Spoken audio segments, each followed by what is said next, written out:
Marvel, fishing in the skies. Starting with the Ghost Swordsman legacy, this video is purely for entertainment and does not infringe on copyrights or laws. The rights to the novel and image belong to the original author. We do not claim ownership. Don't like waiting and want to listen to this fanfic in full now? Subscribe to our Patreon, where you'll find the best fanfics. Chapter 251, especially Dormammu. After all, Mephisto had seen Kinlawo's full firepower, but he didn't expect that Kinlawo's firepower was so fierce this time. It even made him feel like he was facing Kinlawo with an avatar. In Dormammu's view, even if Kinlawo could increase his strength again, it must be limited. It can be increased by 30% to 50%, and it is already amazing to double it. After all, at their level, it can be said that it is extremely difficult to increase strength. It may not be possible to increase 1 point of strength in 1,000 or 800 years. But who would have thought that Kinlawo's strength would surge directly? Dormammu could clearly feel that the aura around Kinlawo at this moment was several times higher than before, even dozens of times. This human is simply a monster.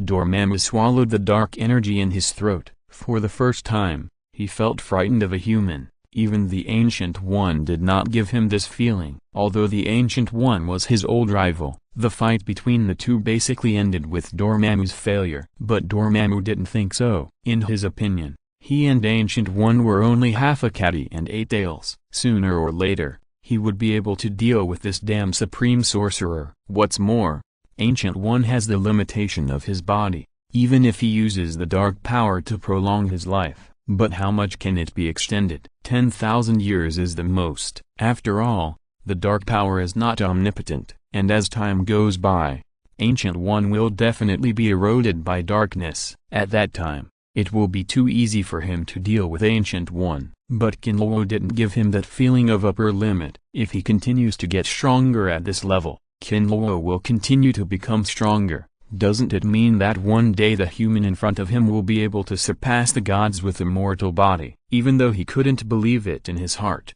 he had to admit that he saw such a picture on the human in front of him. Damn, what kind of monster is this? How did you survive under his hands? Dormammu barely calmed down the fear in his heart, and couldn't help but turned his head to look at Mephisto not far away and asked. Judging from the power Kinlawo showed at this time, he is really not his opponent now, and he can only join forces with the annoying Mephisto. Mephisto's face was full of disbelief at this time, but Dormammu's words made him want to vomit blood. He never forgot to poke his scars. How do I know? This guy was not so powerful at the beginning.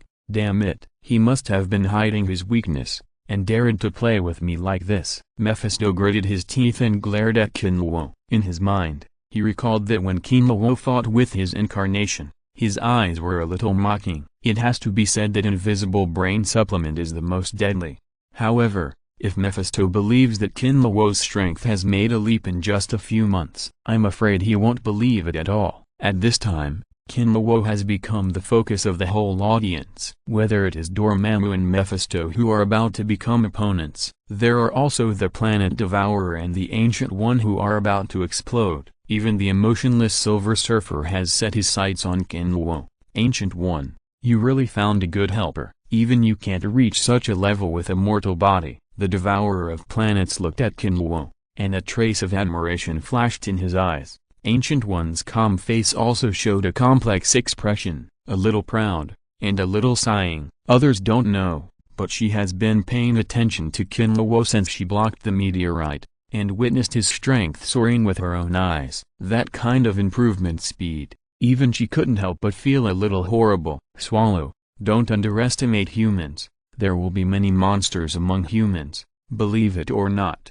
As long as he is given time to grow, killing gods is not a problem. Ancient One said cruel words in a calm tone. Devourer of Planets did not deny or get angry when he heard it, but nodded in agreement. You are right, he does have such potential. Suddenly, Devourer of Planets changed the subject, and there was a bit of grim taste in his tone. But Supreme Sorcerer, have you ever thought about it? Will those guys let such an existence grow? Hearing this, Ancient One couldn't help but shudder in his heart. Indeed, among the 5 gods, devourer of planets is actually a person with a good personality except for his greed. He may not necessarily prevent the growth of a rising star, but the other four are not necessarily. Chapter 224 The Power of Gods. No martial ethics. Devourer of planets saw Ancient One like this. His figure gradually solidified, and the colorful light around him began to be restrained. A giant wearing exaggerated armor appeared in front of Ancient One. There was still a playful smile on his face. If someone now noticed Ganata,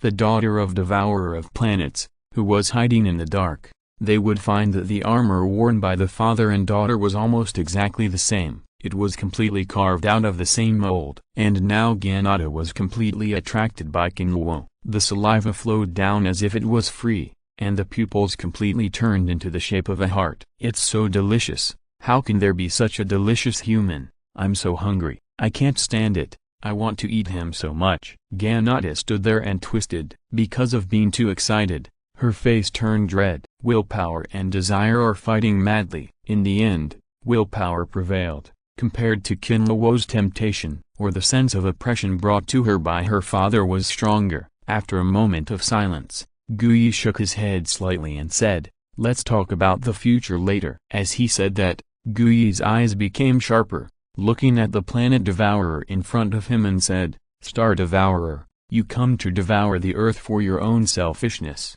Isn't it a bit too much?" Humphrey, Planet Devourer snorted coldly and said, "Ancient One, you are a guardian of mankind. You are not qualified to question a god. Since you care so much about the earth, then perish with it." Star Devourer said and raised his hand slightly, and suddenly an energy bomb comparable to the size of the moon appeared in the sky. The crazy gathering of cosmic energy almost formed a storm. Kinluo sensed the changes in Devourer and couldn't help shrinking. He was secretly shocked. Good guy. It's really worthy of being a god. Such a strong power. But why do I have a sense of deja vu of Frieza destroying the Saiyan planet? Dormammu and Mephisto couldn't help but retreat tens of thousands of meters when they saw this, afraid that he would be affected. After all, the attack of the gods is not a joke. And today, the Devourer of Planets looks quite good. He should be full. Kinluo couldn't help but feel a little worried. In this state of the Devourer of Planets,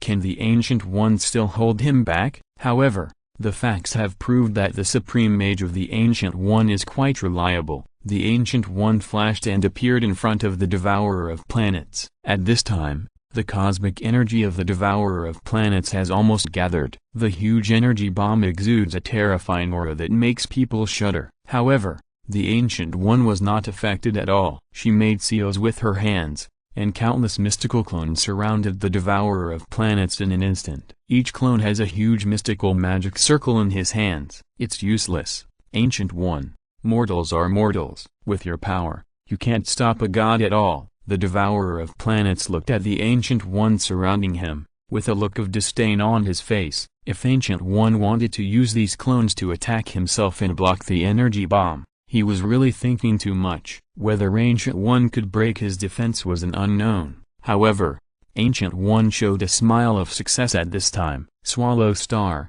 I am indeed not your opponent, but it is not too difficult for me to restrain you. As Ancient One's voice fell, the magic circle in the hands of her thousands of clones began to emit dazzling light. Then countless lights connected to each other, forming a huge occult symbol. Mirror space. No, this is not just a mirror space. Damn Ancient One, when did you develop such a move? Chapter 252. Even though the Devourer of Planets has a lot of bad deeds, no one will deny his status as a god. Behind a hidden meteorite somewhere not far from the area where Kinluo and the others are, Ganata was carefully suppressing her own breath and watching the scene in front of her. Especially when her eyes swept over Kinluo, her pupils couldn't help but shrink a little. The shape of a heart could be seen faintly. At the same time, she also recognized that Kinluo was the one who fought with the incarnation of Mephisto some time ago. What a handsome human man. And he is also very strong. There are not many people who can be so calm when standing in front of my father. He should be delicious,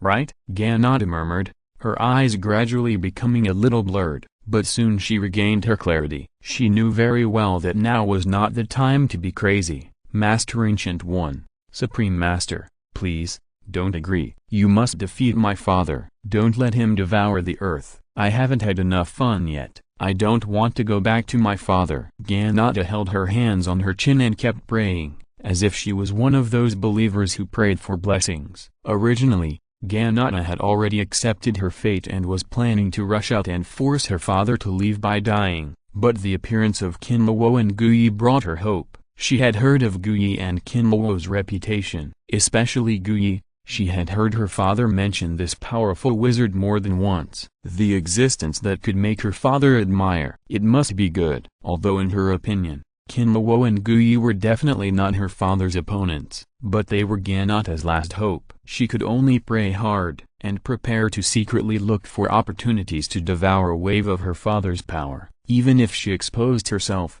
it didn't matter, as long as she could devour some of her father's fighting power. Her father would most likely be driven away. Then she could continue to wander on Earth. It must be said that in terms of filial piety, Ganata is definitely a mudslide in a clear stream, and she is so filial to the devourer of planets. Guyi didn't say much when facing the devourer of planets. He just shook his head slightly. Then a huge magic circle appeared on his hands. It has to be said that this is the first time that Kinluo has seen Ancient One create such a huge magic circle. The diameter is probably hundreds of meters. Compared with the magic circle of Baron Mordo, it is hundreds of times stronger. However, this huge magic circle is still not good enough in front of the devourer of planets. But the attitude is very clear. If you want to devour the earth, you must first step over my body. Haha.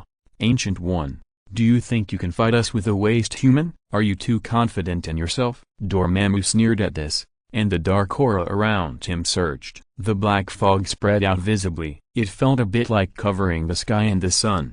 However, when Mephisto heard this, his face turned red. Although it was red in itself, the anger in his heart was not to mention. What is a waste human? If Kinluo is a waste human, then what is he who has been destroyed with a part of his soul? Dormammu's words are simply killing two birds with one stone. Kinluo saw that he was underestimated by the other party, and his heart was slightly angry. He was looking forward to what the scene would be like when the ghosts and gods devoured his dark dimension. Can Dormammu still say such words? Originally, Kinluo was not sure whether his ghosts and gods could really devour the dark dimension, but now it is basically certain. Ghosts and gods are really not picky eaters. As the black fog spread and the dark power deepened, the ghosts and gods in Kinluo's body began to become restless. They all showed their eager emotions. Haha. Dormammu, Mephisto, your opponent is me. Kinluo sneered, and his mind moved. The ancient dagger appeared in his hand,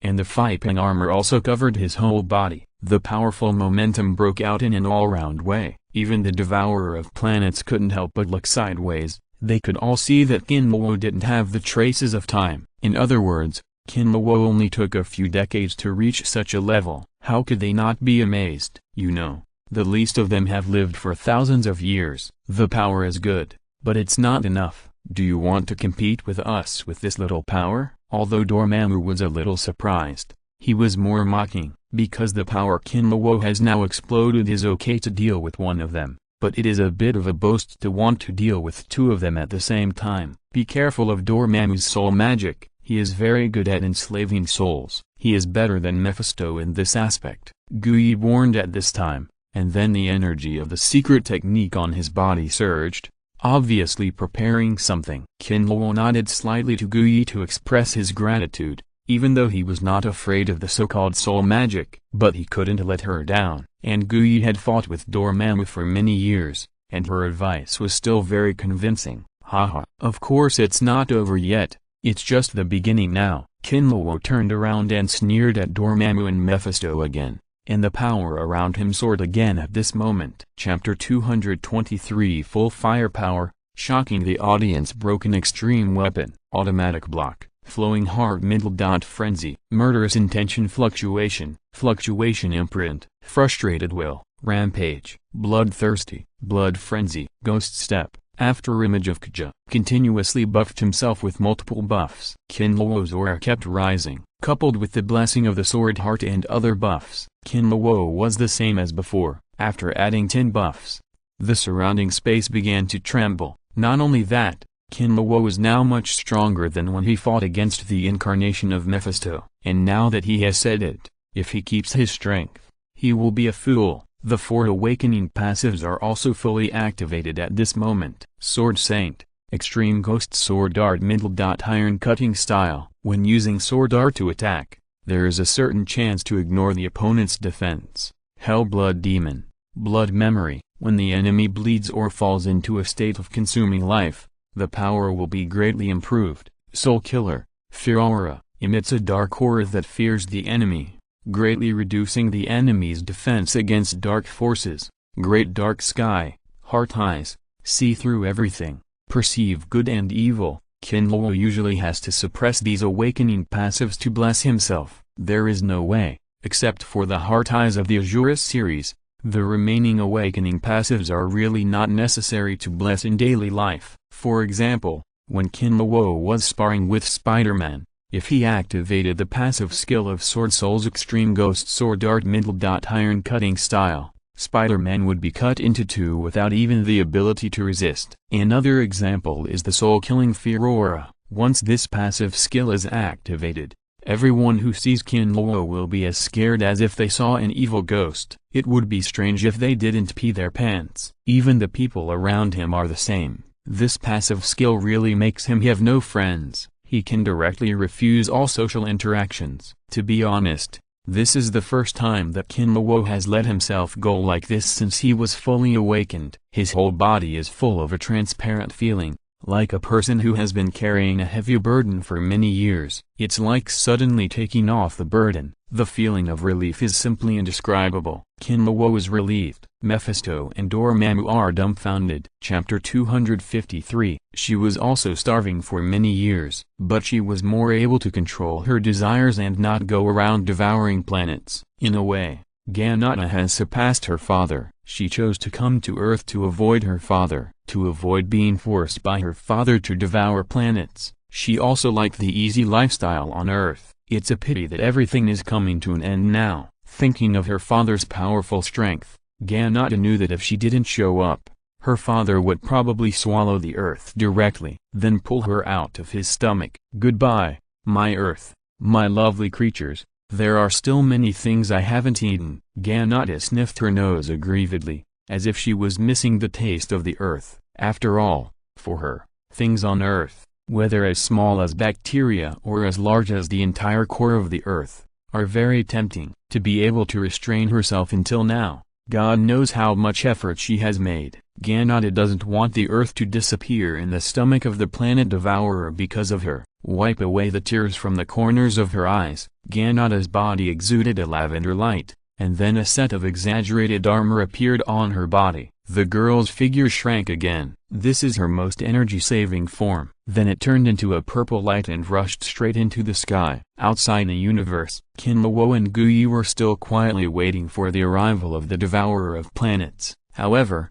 just when both sides could see each other clearly, an evil breath and a dark breath flashed from the other sides of the Earth at the same time. The evil breath was none other than Mephisto, who regarded Kinlawo and Guyi as a thorn in the eye. As the red light flashed, Mephisto restored his original form in the universe, the appearance of a standard hell demon, with red flames all over his body. Kinlawo looked at Mephisto and couldn't help licking his lips. That bloody aura is simply too rich. Great tonic. Guyi now looked at the dark aura on the other side. Dormammu, you are here as expected. Guyi's voice became low, and his fists clenched involuntarily. She was very familiar with this old opponent. Haha.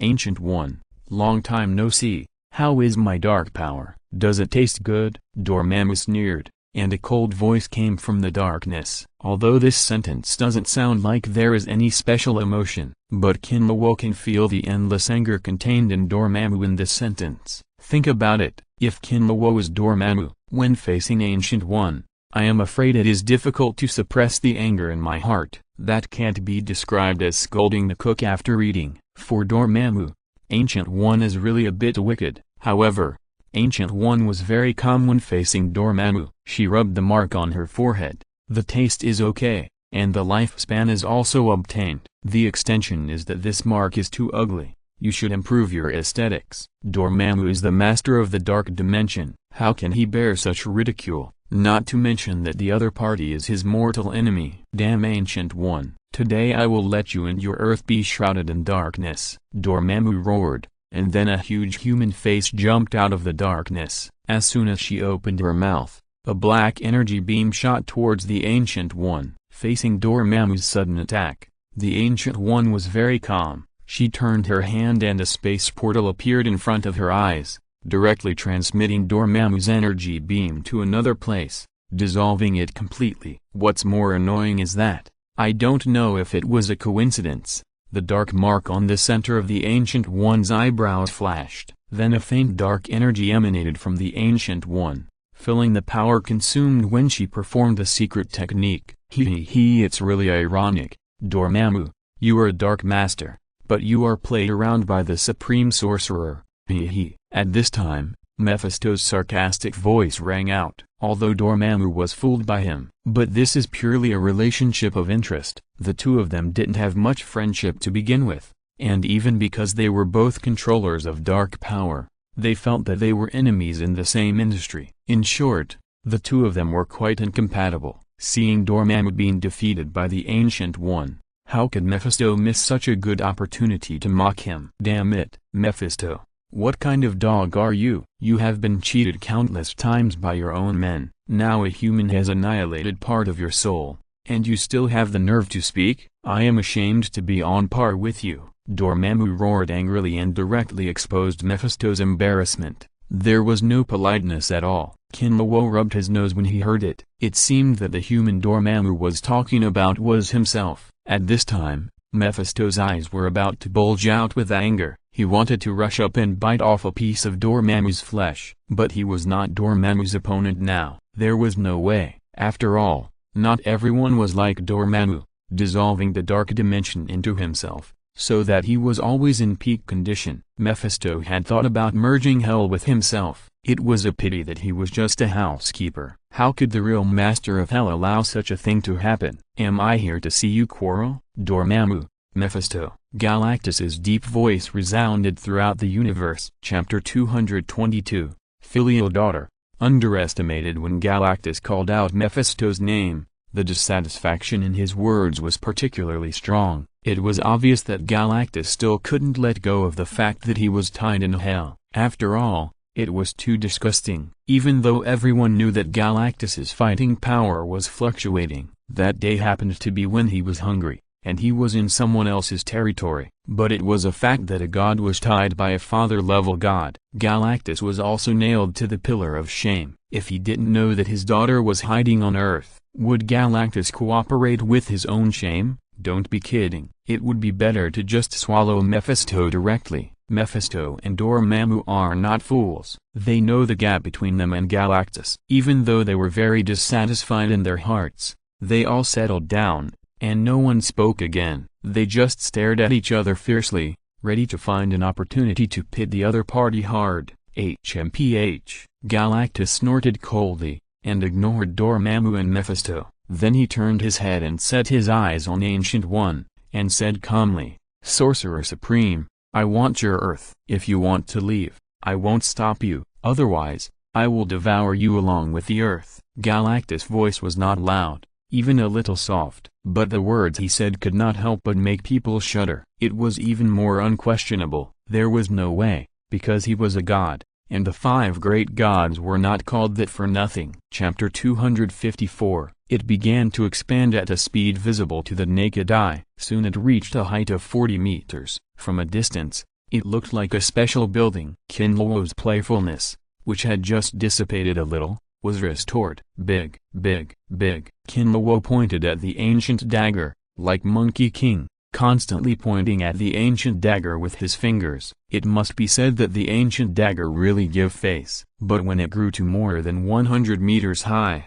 the ancient dagger trembled slightly and stopped growing. Kinlawo roughly estimated that the limit of weapon transformation should be about 100 times that of the original weapon. In other words, if it exceeds the original area of the weapon by 100 times, it can no longer be enlarged. Suddenly, Kinlawo had another idea. If the weapon is transformed again after performing the law of heaven and earth, is it 100 times the law of heaven and earth? In that case, the ancient dagger that is more than 10,000 meters long is so terrifying. What do you want to run 39 meters first? That's your stinky brother. I asked you to run 10 kilometers first. In order to avoid any unnecessary trouble, Kinluo directly put the ancient dagger back into the inventory. Just when he wanted to go back and see if there was time to continue the wave, suddenly, sparks flashed in front of him, and a familiar white bald head appeared in front of him. Hey, Master Ancient One, why are you here so early? It's only 3 o'clock in the morning,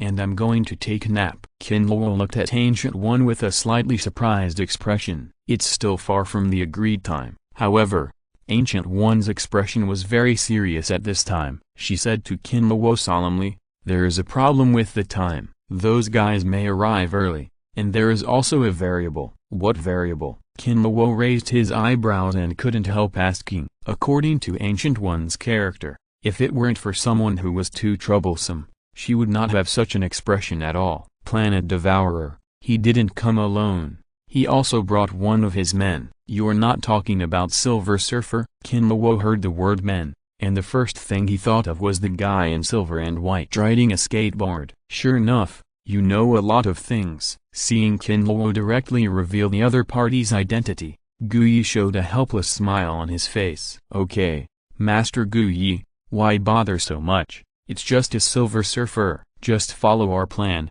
and then hand over the Silver Surfer to Odin. You can definitely hold back the Devourer of Planets, right? Kinluo waved his hand disapprovingly. Of course, that's what he said. But Kinluo also knows about the power of the Silver Surfer. Naturally, he won't be careless. This guy is so desperate that he can explode, but he can severely damage the existence of gods. In the original plot, the Devourer of Planets was almost killed by him, and this guy is also surprisingly difficult. Even more difficult than the Ghost Rider. The cosmic energy gives the Silver Surfer far more than ordinary people's strength, an invulnerable body and eternal life. As long as the Silver Surfer is connected to the surfboard condensed by cosmic energy, he can have endless cosmic energy. He can use cosmic energy to attack, defend and fly. In addition to cosmic energy, he does not need any power supplement. Captain America's classic quote is, "I can fight you all day long." In comparison, Captain America is so weak. As long as he doesn't leave his skateboard, the Silver Surfer can fight his opponent for a lifetime. He can wear his opponent to death. Speaking of which, the Silver Surfer is also a pitiful person. His real name is Norn Rider, and he is an astronomer. In order to prevent Galactus from devouring his planet, he is willing to dedicate his body and soul. He serves Galactus and looks for planets for him to replenish energy. Galactus gave the Silver Surfer cosmic energy. Under its influence, the Silver Surfer lost all emotions, including his own memories. He became a complete tool man. Now that Galactus has appeared, what about the Fantastic Four and Doctor Doom? Shouldn't it be born? But not necessarily. After all, Kinluo's appearance has led to many changes. Remember when Silver Surfer was an evil force in the early stage of the original plot of the Fantastic Four? As a result, he was foolishly deceived by Doctor Doom to get the cosmic surfboard. He almost killed him, but in the end, he was rescued by the Invisible Woman, and the Fantastic Four helped him get the skateboard back. However, the Silver Surfer was moved and changed his mind, and finally eliminated the Galactus by self-detonation. It has to be said that the protagonist's halo in the movie is too strong. Otherwise, relying on the power of the Fantastic Four at that time, it would be wishful thinking to want to stop Galactus, one of the 5 gods. Are you so confident that you can deal with Mephisto and Dormammu at the same time? I can't stop a god for a long time. Odin, that guy.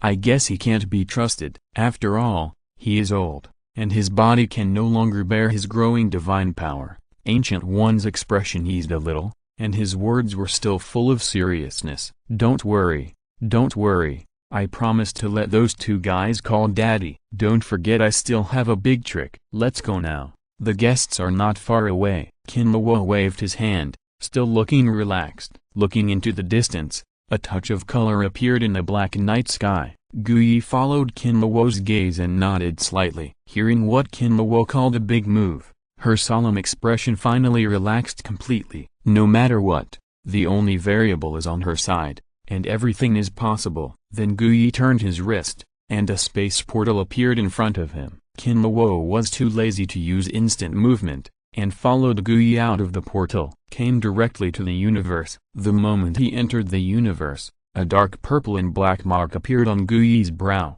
It was Dormammu's unique mark. Anyway, he was going to see the real owner next, so Guyi simply stopped pretending. Kinlawo looked at the earth under his feet curiously. Speaking of it, this is the first time he has left the range of the earth in such a long time, and it feels pretty good, although there is no air and gravity around. But Kinlawo did not feel uncomfortable, and now his body has already reached a certain level. The flesh travels across the universe, which is not a big deal for him. It's not a difficult task. At most, it consumes more energy. Chapter 221 The Daughter of Devouring Stars.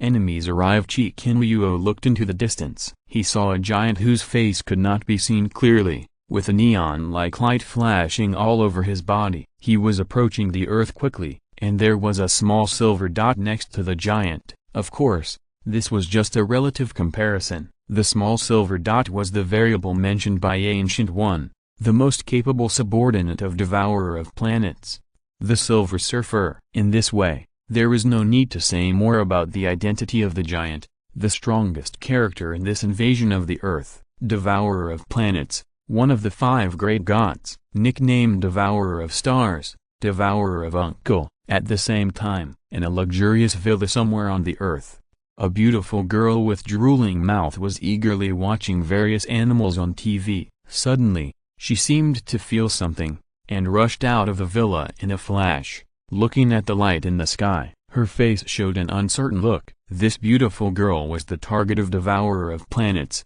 and also his daughter, Ganata. Ganata inherited her father's powerful devouring ability. Chapter 255 He tried to mobilize the power in Fpang's armor. Suddenly, a faint white light appeared on the armor. Kinlawo seemed to see a man who was 80% similar to Guyu. The man's eyes were very cold, and the whole person was like ice that had not melted for thousands of years. It was more like the most arrogant peak on the top of the snowy mountain. This must be what Fpang looked like. It was probably the image left by his divine power. However, Kinlawo didn't care about these. He was more concerned about whether he could absorb Fpang's divine power, whether he could transform it into his own power. As Kinlawo continued to mobilize power to integrate into himself, Fpang's cold and arrogant figure dissipated like a passing cloud. Then Kinlawo felt a powerful force constantly integrating into himself. It's a pity that this power is not small, and it is very difficult and tenacious. Kinlawo wanted to digest it completely,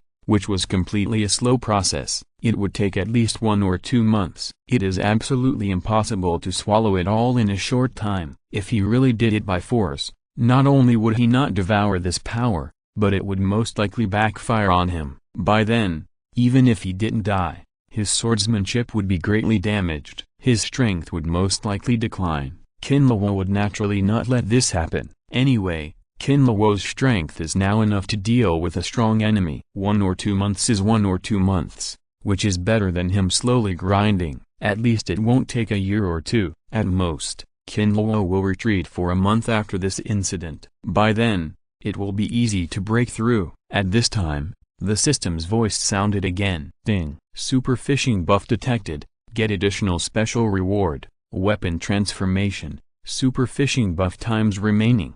02. Kinlawo was still thinking about what kind of reward he could get this time, but this special reward really made him a little confused. It was his first time to come into contact with a non-level reward. He couldn't help but wonder in his heart, what the hell is this weapon transformation? Could it be a change of weapon form? Thinking of this, Kinlawo's heart suddenly jumped. Although the ancient dagger in his hand is powerful, when using some skills, there is always a feeling of discomfort. After all, the 4 ghost swords are different, and the corresponding weapons are also different. Although the power of the sword soul is inclusive, it is almost a weapon master, and can master all weapons such as swords and even sticks. But the weapon that best fits the sword soul is the magic lightsaber. In fact, Kinluo did not consider asking Guyi to use the power of magic to create a lightsaber. But Kinluo rejected this idea at the time. After all, the weapons made by Guyi have limited benefits for him, even if the skills are used smoothly. But the power is definitely not comparable to the ancient dagger. If it is really a phantom weapon, the weapon can be changed at will. It is no exaggeration to say that this feature alone brings Kinluo an improvement that is definitely not less than that brought by the Fipeng God armor. As the saying goes, details determine success or failure in a master's fight. There is definitely a gap between using skills unsatisfactorily and using skills smoothly, and this gap is very obvious. Resisting the excitement, Kinluo quickly clicked on the introduction of this reward. It's too early to be happy now. What if it's a fake? That would be too uncomfortable. Weapon transfiguration. From the dungeon fighter world, Blacksmith Linus's special creation, attached to the weapon, can change the weapon as you like. Note, this change does not affect the power of the weapon itself. When Kinluo saw that it was from the dungeon fighter world, he knew that this time it was a sure thing. But I didn't expect that the weapon transfiguration was actually from Linus's hand. But think about it. I spent a lot of money to Linus to transfiguration weapons. After all, some weapons are really powerful, but the appearance is really bad, ugly. Kinluo's mind moved, and the weapon transfiguration appeared in his hand. This thing is like a ball of gel or plasticine. It changes with the strength of Kinluo's fingers, and it can be rubbed and flattened in any way. Kinluo looked at this lump of transparent substance. His brows couldn't help but frown slightly. No matter how you look at it, this thing doesn't look like something as high-end as a weapon transformation. Instead, it looks more like some kind of filler. But soon Kinluo threw all the messy thoughts out of his head. Who cares? It doesn't matter what the thing looks like, as long as it's useful. Kinluo took out the ancient dagger and covered the dagger with this mass of material. The moment the transparent material touched the ancient dagger, it immediately turned into a ball of mist and slowly merged into the ancient dagger. The process was very fast. In just a few seconds, the ball of mist was completely absorbed by the ancient dagger. Kinluo held the ancient dagger, and suddenly a strange feeling rose in his heart. He has mastered the ancient dagger for a long time. It can't be said that he is one with the sword, but he knows every inch of the ancient dagger. But the changes now make Kinluo have an indescribable feeling. At this time, Kinluo's mind sounded the appearance of the flowing star meteorite knife. In an instant, the ancient short sword in his hand changed rapidly, and then the flowing star meteorite knife appeared in Kinluo's hand. Both the style and the red light emitted by the blade are the same as the flowing star meteorite knife. The only difference is that the flowing star meteorite knife does not have the power of fire attribute, and the temperature around it is not affected. But just this is enough. Kinluo can feel that the knife in his hand at this time is the feeling of holding the flowing star meteorite knife. Try to chop a few times.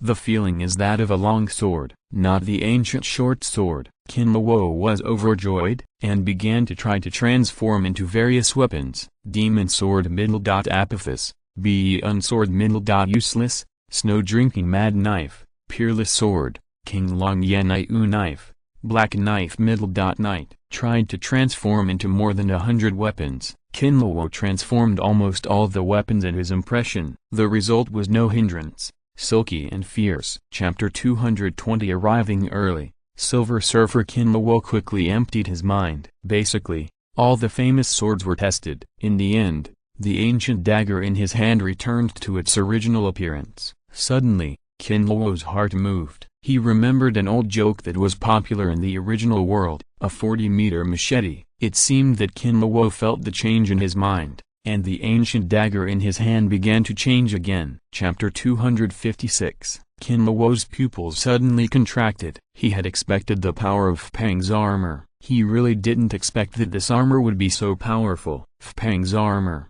from the world of Fairy Sword and Fairy, bestowed by the Supreme Emperor of the Six Realms. The armor of Fpeng, the first god in heaven and earth, using the most powerful divine iron in the heaven. It was cast with heavenly fire for thousands of years, unparalleled defense and contains extremely powerful divine power. Fpeng retained part of his power in the armor before reincarnation. People who are recognized by the armor can activate Fpeng's power to bless themselves in a short time. Qinluo didn't expect that Fpeng would still have residual power in his armor, and brought it here. You must know that Fpeng's strength in the world of fairy sword is one of the best. Even Li Zioyao is just a younger brother in front of him. The only one who can beat him by 1 point is probably the demon lord Changlu. At this time, Qinluo suddenly reacted. The reason why Jingxin was able to complete the last battle with Changlu was probably not just because the demon lord Changlu released the sea. More importantly,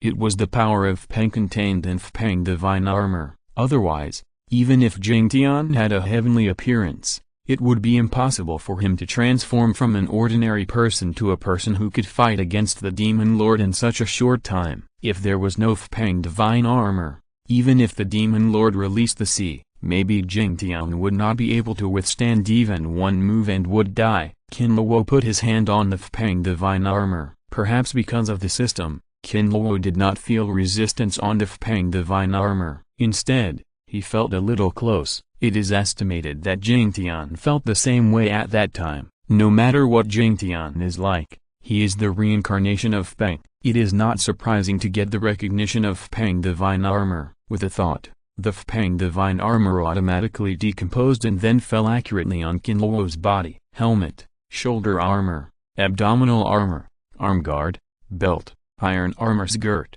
Until all the armor was worn on his body, Qinluo clearly felt a majestic power flowing into himself from the armor, especially the shocking sword intention, which matched Qinluo's sword heart very well. The fusion speed was very fast. At the same time, Qinluo's comprehension of the first series of sword soul skills began to advance by leaps and bounds. Soon the upper limit of the extreme ghost sword art was broken through. After all, Qinluo had already comprehended the threshold. Now the help of Fpeng divine armor was equivalent to pushing Qinluo hard, allowing him to cross this hurdle directly. He initially comprehended the first move of the extreme god sword art. Extreme god sword art middle. Flowing fall.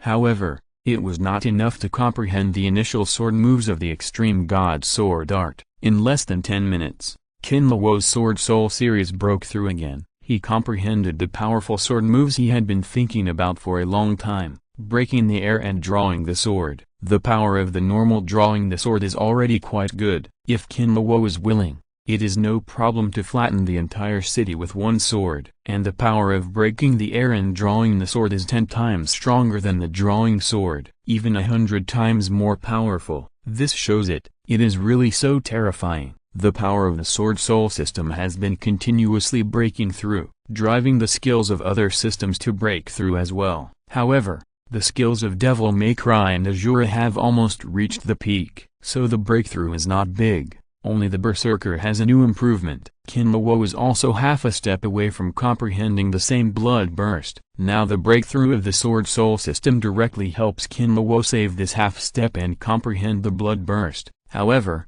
with the sky-breaking sword slash in front, Qinluo's expectations for the blood burst have been reduced a lot. After all, among the level 70 skills of the Ghost Swordsman, sky-breaking sword slash is the well-deserved first. The other skills are a level weaker. If there's a skill that is closest to sky-breaking sword slash, it is probably Devil May Cry's Tombstone 3 Absolute Array. The successive breakthroughs in skills not only allow Qinluo's strength to be improved again, it also makes him look forward to the next improvement. You must know that Qinluo has now comprehended all the level 70 skills. The next is the skills within the scope of the second awakening field. These skills, no matter which one, are very powerful skills. Moreover, the skills of Devil May Cry contain the power of the 8th ghost god. Now Qinluo, who has the 7 ghost gods in his hands, can already crush all the darkness and the power of the soul. With the power of one more ghost god, it is conceivable. You must know that the power of the 8th ghost god is only slightly weaker than Kazan and Brashu compared to the other 7 ghost gods. Carlo is also like a younger brother in front of him. However, the scene of Qinluo's Sword Soul series advancing all the way did not appear. As the sword intent on the Fipeng god armor was absorbed, Kinlawo's Sword Soul series skills are also stuck on the threshold of the Second Awakening. In fact, under the blessing, he has a slight understanding of the Second Awakening of the Extreme Sword Art. After all, he has completely mastered the first move of the Extreme Sword Art, the Extreme Sword Art middle. Flowing Fall. A glimpse of the whole picture. It's a pity that the sword intent is stuck here, which makes Kinlawo really unwilling. If he understands the power of the Extreme Sword Art, whether it is the Extreme Sword Art middle. Breaking the Sky Slash, or the essence of the Extreme Sword Art, it is a big improvement for him. But Kinlawo was relieved soon. This time the harvest is already quite big. Not only did he get a set of divine armor, but he also comprehended 2 level 70 and 1 level 60 skills. It made the originally backward Sword Soul system advance by leaps and bounds, and directly became the first to approach the Second Awakening. Under normal circumstances, to complete these, even if Kinlawo got Mephisto, it might take a few years. Of course, this is when the system is not strong. In fact, it is not impossible for Kinlawo to break through the sword art again in a short time. Don't forget that there is a part of Fpeng's divine power and Fpeng's divine armor. Now Kinlawo comprehended only the sword intent contained in the armor. In comparison, the sword intent on the armor is just an appetizer. If you can absorb Fpeng's divine power, Kinlawo will definitely be able to break through to the realm of the sword god directly. And Fpeng's divine power is not just the sword intent. There is also the power of the soul, which is very consistent with the power of fluctuations. Maybe by then, not only will the sword saint break through to the sword god, but his Azura family may also break through from the great dark heaven to the heavenly emperor realm. Pack it up directly. Double kill. Chapter 219 Special Rewards. Weapon Transformation. Fpeng Divine Armor. Fpeng Divine Power. It can be absorbed or burst out directly. Let Kinlawo briefly possess the power of Fpeng. Even if it is not all, it is enough to greatly improve Kinlawo's strength. But Kinlawo will not do such a stupid thing to kill the chicken to get the eggs. Absorb this power. Isn't it good to master it permanently? It's cool to burst out directly once, but there will be no more to eat in the future. If you're listening to this novel on a channel other than Fanfic World, it means they downloaded and uploaded it without effort. We cordially invite you to visit our channel, Mundo Fanfic Novelist. There you'll find the original version of this story and you can explore many other novels of various genres. We're waiting for you to immerse yourself in a world of incredible novels. Chapter 257, Unique Design. These 2 sets of ferocious armor do not have masks or anything like that, and the top of the head is similar to a general's helmet. After the 2 people who have not transformed put on the hell armor, they look very majestic. It is conceivable what the scene will be like after the 2 transform and enchant the armor. Okay, that's great. With the help of the armor, your chances of success have increased a little bit. You don't have to give me face at that time. Just hit those demon kings hard. Kinlawo clapped his hands with satisfaction and smiled. Estimated fishing time, 12 o'clock 0 hours and 3 seconds. However, at this time, the voice of the system sounded in my ears. Kinlawo's eyes suddenly lit up. Chapter 217 Old Carter's Selfishness and Legendary Rewards. That's it. You are familiar with the armor and weapons, and wait for me to give you a signal tomorrow. I guess you should be familiar with the road to hell? Kinlawo said and stood up. Old Carter and Johnny looked at each other, and then nodded together. Then, we'll see you in hell. Kinlawo waved his hand, and then his figure flashed and disappeared from the spot. Johnny sat down again, holding the flowing star meteor knife tightly in his hand. At this time, the falling star seemed to feel Johnny's excitement, and the temperature suddenly rose to a higher level. The blade glowed with red light. What a good knife! Old Carter looked at the flowing star meteor knife and exclaimed, then smiled and handed the scabbard to Johnny and said, Johnny, it seems that you can't use the soul-devouring gun for the time being, so give it back to me tomorrow. No, the soul-devouring gun was originally yours. I'm just keeping it for you. Johnny came back to his senses after hearing this, and waved his hand quickly, took the scabbard and put the flowing star meteor knife back into the scabbard. He lifted his clothes, took out the soul-devouring gun from behind, and handed it back to Old Carter. Old Carter was a little surprised to see this, and didn't expect Johnny to carry the soul-devouring gun with him. But he still took the soul-devouring gun with a smile. Old Carter stroked the gun gently, looking at it not as a weapon, but more like looking at an old friend. Click. After loading the gun skillfully, listening to the familiar sound, Old Carter's eyes were full of memories. Johnny, thank you for your respect for it. The gun is well maintained. I almost thought you bought a new gun to fool me, Old Carter said with a smile. Johnny also smiled brightly when he heard it. After a while, Johnny also stood up and prepared to leave. Go back and be affectionate with Rashad for a while. Try to make up for the time. When he walked to the door, Johnny paused slightly, turned around and looked at the Old Carter holding the gun and asked seriously, Old Carter, we will definitely be able to solve the 7 Demon Kings, right? Of course, Johnny.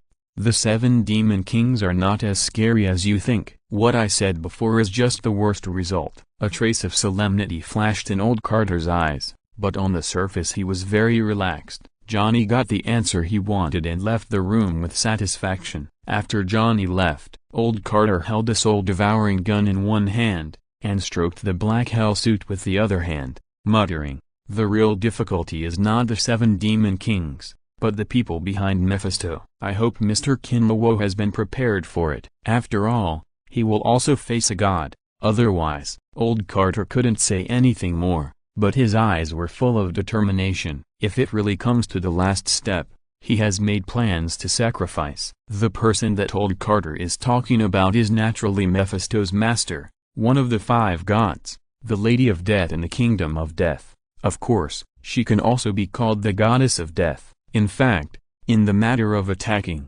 Old Carter still has some selfishness in his heart. He wants to seek revenge on Mephisto too much. But Old Carter also knows in his heart that he can't deal with Mephisto by his own strength. Even with Johnny, it's the same. At most, it's just disgusting him. If you want to take real revenge, you must rely on Kinlawo's power. But he is afraid that after telling the person behind Mephisto, Kinlawo will have some scruples, or even give up the plan to attack Hell. So he chose to conceal it, and also had a certain fluke mentality, because the whereabouts of the Goddess of Death have always been very erratic, and basically she will not stay in her own Kingdom of Death. In case the Goddess of Death is delayed because of something and has no time to make a decision for Mephisto, then everyone will be happy. However, Old Carter has already anticipated the worst result. He is also prepared. According to the character of the Goddess of Death, he only needs to sacrifice his soul and become the slave of the Goddess of Death forever. The Goddess of Death will definitely let Kinlawo and the others go. After all, for the Goddess of Death, the death of Mephisto is just the death of a slave. As for ants, as long as there are substitutes, nothing will be pursued. What's more, Mephisto himself is not very popular with the Goddess of Death, because of the matter of the planet Devourer. The Goddess of Death dealt with Mephisto severely. When Old Carter did not betray Mephisto, he heard Mephisto with his own ears, the wailing and begging for mercy that almost resounded throughout the whole hell. In the artificial lake, Kinlawo was watching the fishing rod rising continuously. I don't know how Old Carter feels at this moment. If I knew, I'm afraid I would be in tears and laughter. It's just the Goddess of Death. There's no need to be dead or alive. He has already made preparations. Apart from anything else, the guaranteed magical power of Fatian Xiangdi alone is enough to make Kinlawo invincible. Seeing the golden ball being caught by the fishing rod, Kinlawo waved his hand and directly blocked the surrounding space, to prevent any items with large energy fluctuations from destroying the hero apartment. The golden ball stayed suspended in the air for about half a minute. Only then did fine cracks gradually appear on the surface. Crack, crack, as the crisp sound continued to ring. The golden ball gradually shattered. Bang! Finally, the ball exploded, and a set of white armor and helmet floated above the lake. Soon it solidified in front of Kinlawo.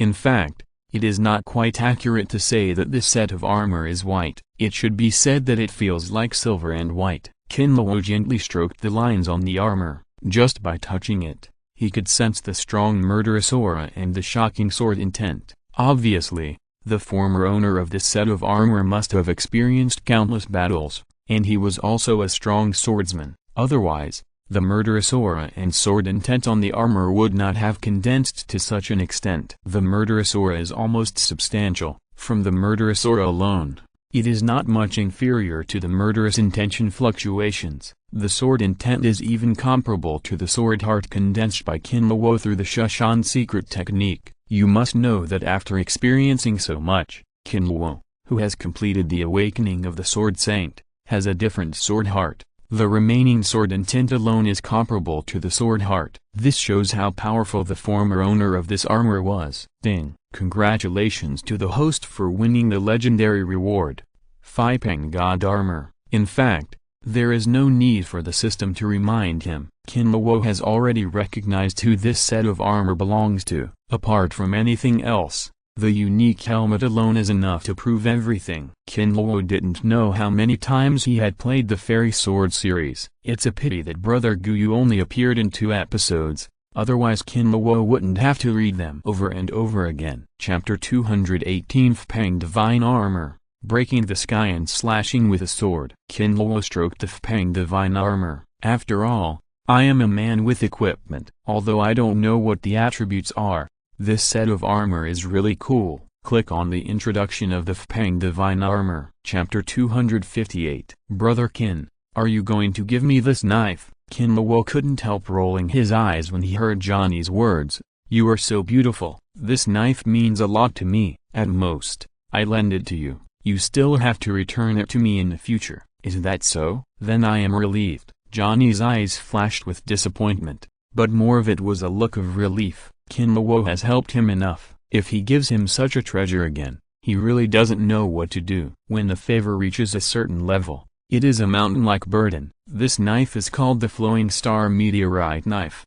It is made of meteorite iron from outer space. It contains powerful fire attribute power. At the same time, when you launch an attack, there is a certain probability of summoning meteorites to help. Old Carter, be careful not to be injured by the meteorites summoned by Johnny. Kinluo handed the homemade scabbard to Johnny and said to Old Carter, I understand. Old Carter nodded seriously and kept Kinluo's words in mind. After Johnny heard that Metrofall could also summon meteorites, his eyes became even more fiery when he looked at the knife. The same was true for Old Carter. He had lived for hundreds of years, but he had never seen such a powerful artifact, so he naturally wanted to play with it. However, a gentleman does not take away what others love, let alone his son's things. When we fight with Mephisto and others, he must be there in person. Hell will probably be guarded by the 7 demon kings. Your mission is to steal the house and try to destroy the 7 magic cubes. Take control of Hell. Even if you can't take it, you have to make a good scene in Hell. Eliminate Mephisto's minions as much as possible. Hearing Kinluo's words, Old Carter and Johnny nodded solemnly. There was even more hatred in their eyes. They, the father and son, hated Mephisto to the bone. Now that there is a chance for revenge, how could they let it go? Seeing the state of the two, Kinluo couldn't help but raise the corners of his mouth slightly. The reason why he sent the two to steal the house in Hell was in addition to the reasons mentioned before. There is still a little selfishness. He has done something with Metrofall. As long as the evil spirits, demons and ghosts killed by Metrofall, their souls will be absorbed into the knife. And Old Carter naturally needs no introduction. His current power is the power of Nether Flame Carlo. While using Nether Flame to burn the soul, Carlo will naturally not miss such an opportunity to devour the soul. Kinluo can eat the ready-made food directly from Carlo's bowl. It can be said that even if Kinluo does not go to Hell, he can still eat a lot. In any case, he is the biggest winner. A group of people are so happy. Chapter 216 Hell Armor. Fishing ends with my current strength. Dealing with 4 demon kings will not be a problem, but if the number exceeds this, I can only delay as much as possible. As for Johnny, even with the help of this magic sword, I'm afraid he can only deal with 3 demon kings at most. Although we can deal with 7 demon kings, there are still countless demons and evil spirits in Hell who want to overthrow the entire Hell while Mephisto is away. With the strength of the 2 of us, it's probably difficult to do it. Old Carter stroked his beard on his chin, his expression a little solemn. He had no problem with Kinluo's plan, but he still felt that his and Johnny's strength was not enough. Old Carter didn't have no confidence in himself. It's just that at his age, many things have long been seen through, and there is absolutely no such thing as swell-up face and fat. What the facts are is what they are. Johnny was silent for a while, although he wanted to refute old Carter. The facts were like this. He couldn't say anything. After all, the strength of the two was there. Kinlawo smiled slightly when he heard this, and waved his hand disapprovingly, saying, "Do your best and leave it to fate. Let's make hell whatever we can. We are just collecting some interest. If nothing unexpected happens, Mephisto may flee back to hell like a stray dog before you see the 7 demon kings. Leave everything to me at that time." "Okay, then I have no problem." Old Carter nodded and smiled with a sense of relief. The reason why he was hesitant was not because he was afraid of death or something. After all, the undead attribute of a Ghost Rider is here, although he didn't know if he still had the undead attribute now. Carlo's power is much stronger than the spirit of vengeance. Even if it is not undead, it must be no worse. Johnny definitely still has it. With this undead attribute alone, they can grind the 7 demon kings to death. What old Carter is most worried about now is that he can't fulfill Kinlawo's requirements. Now they owe Kinlawo too much, and now they finally have a chance to repay a little bit of kindness. Old Carter really doesn't want to miss it. Oh right. Kinlawo seemed to suddenly remember something. He patted his head and said, "I also asked Tony to prepare some equipment for you guys. I guess he will be here soon." As soon as he finished speaking, Johnny and old Carter didn't come back to their senses. Click. The door was pushed open, and Tony walked in with 2 sets of battle suits. Looking at the 2 sets of battle suits behind Tony, one red and one black, Johnny and old Carter's expressions changed slightly. They were not unfamiliar with Tony's iron battle suit. Naturally, they also knew the value of these 2 sets of battle suits. "You guys didn't know to tell me about this earlier. If I didn't have some in stock, you would kill me now." Tony was still complaining, and suddenly his voice paused. His eyes were completely attracted by the flowing star meteor knife in Johnny's hand. His eyes almost popped out. Then he looked at Kinlawo with a very resentful look. It seemed to say, "Love will disappear, right?" Tony is one of the people who has been in contact with Kinlawo for the longest time. He had coveted the flowing star meteor knife for a long time and had tried to tempt Kinlawo to sell it to him countless times. But Kinlawo never let him get what he wanted. Now seeing the flowing star meteor knife in Johnny's hand, Tony's mood can be imagined. "Don't look at me like that. Their mission this time is very dangerous, so I lent the knife to Johnny for self-defense." Kinlawo raised a universal hand gesture to Tony and said. Hearing that it was borrowed, Tony was slightly relieved. Tony's eyes turned, and he said with a look of desire, "How about lending me the flowing star meteor knife to play with? Or, I can also participate in this mission. How about I exchange it with Johnny with the latest nano armor?" "Go away. Stop daydreaming.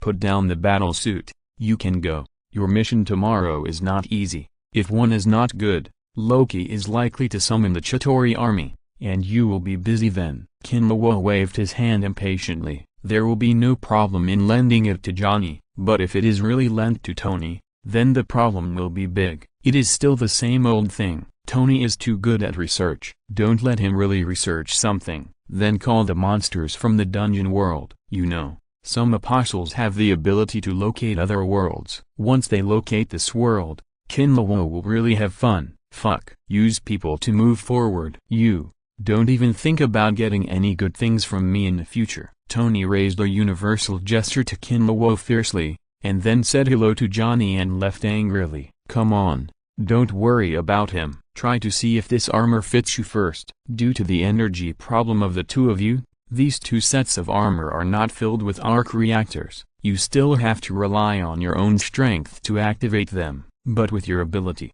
it won't be a problem," Kinlawo said, pushing the red armor and the black armor to old Carter's Johnny respectively. Looking at the armor, the 2 people's eyes became a little hotter. Without much nonsense, they put on the armor directly. Unlike Tony's regular mark armor, these 2 sets of hell armor can be regarded as Tony's temporary special made. Most of the long-range attacks, such as missiles, have been abandoned. Only the palm cannon and thrusters are retained. However, The appearance of the armor has undergone a great change. Things like fist blade spikes are extremely eye-catching on the armor, flashing a chilling cold light. In comparison, Tony's good friend Rod's suit is really a bit worse. These two sets of hail armor are real war machines. As the two approached, the armor automatically unfolded, and soon Johnny and old Carter put on the armor. Chapter 259. Kinlawo felt a little uncomfortable under Norman Osborn's fanatical gaze. At this time,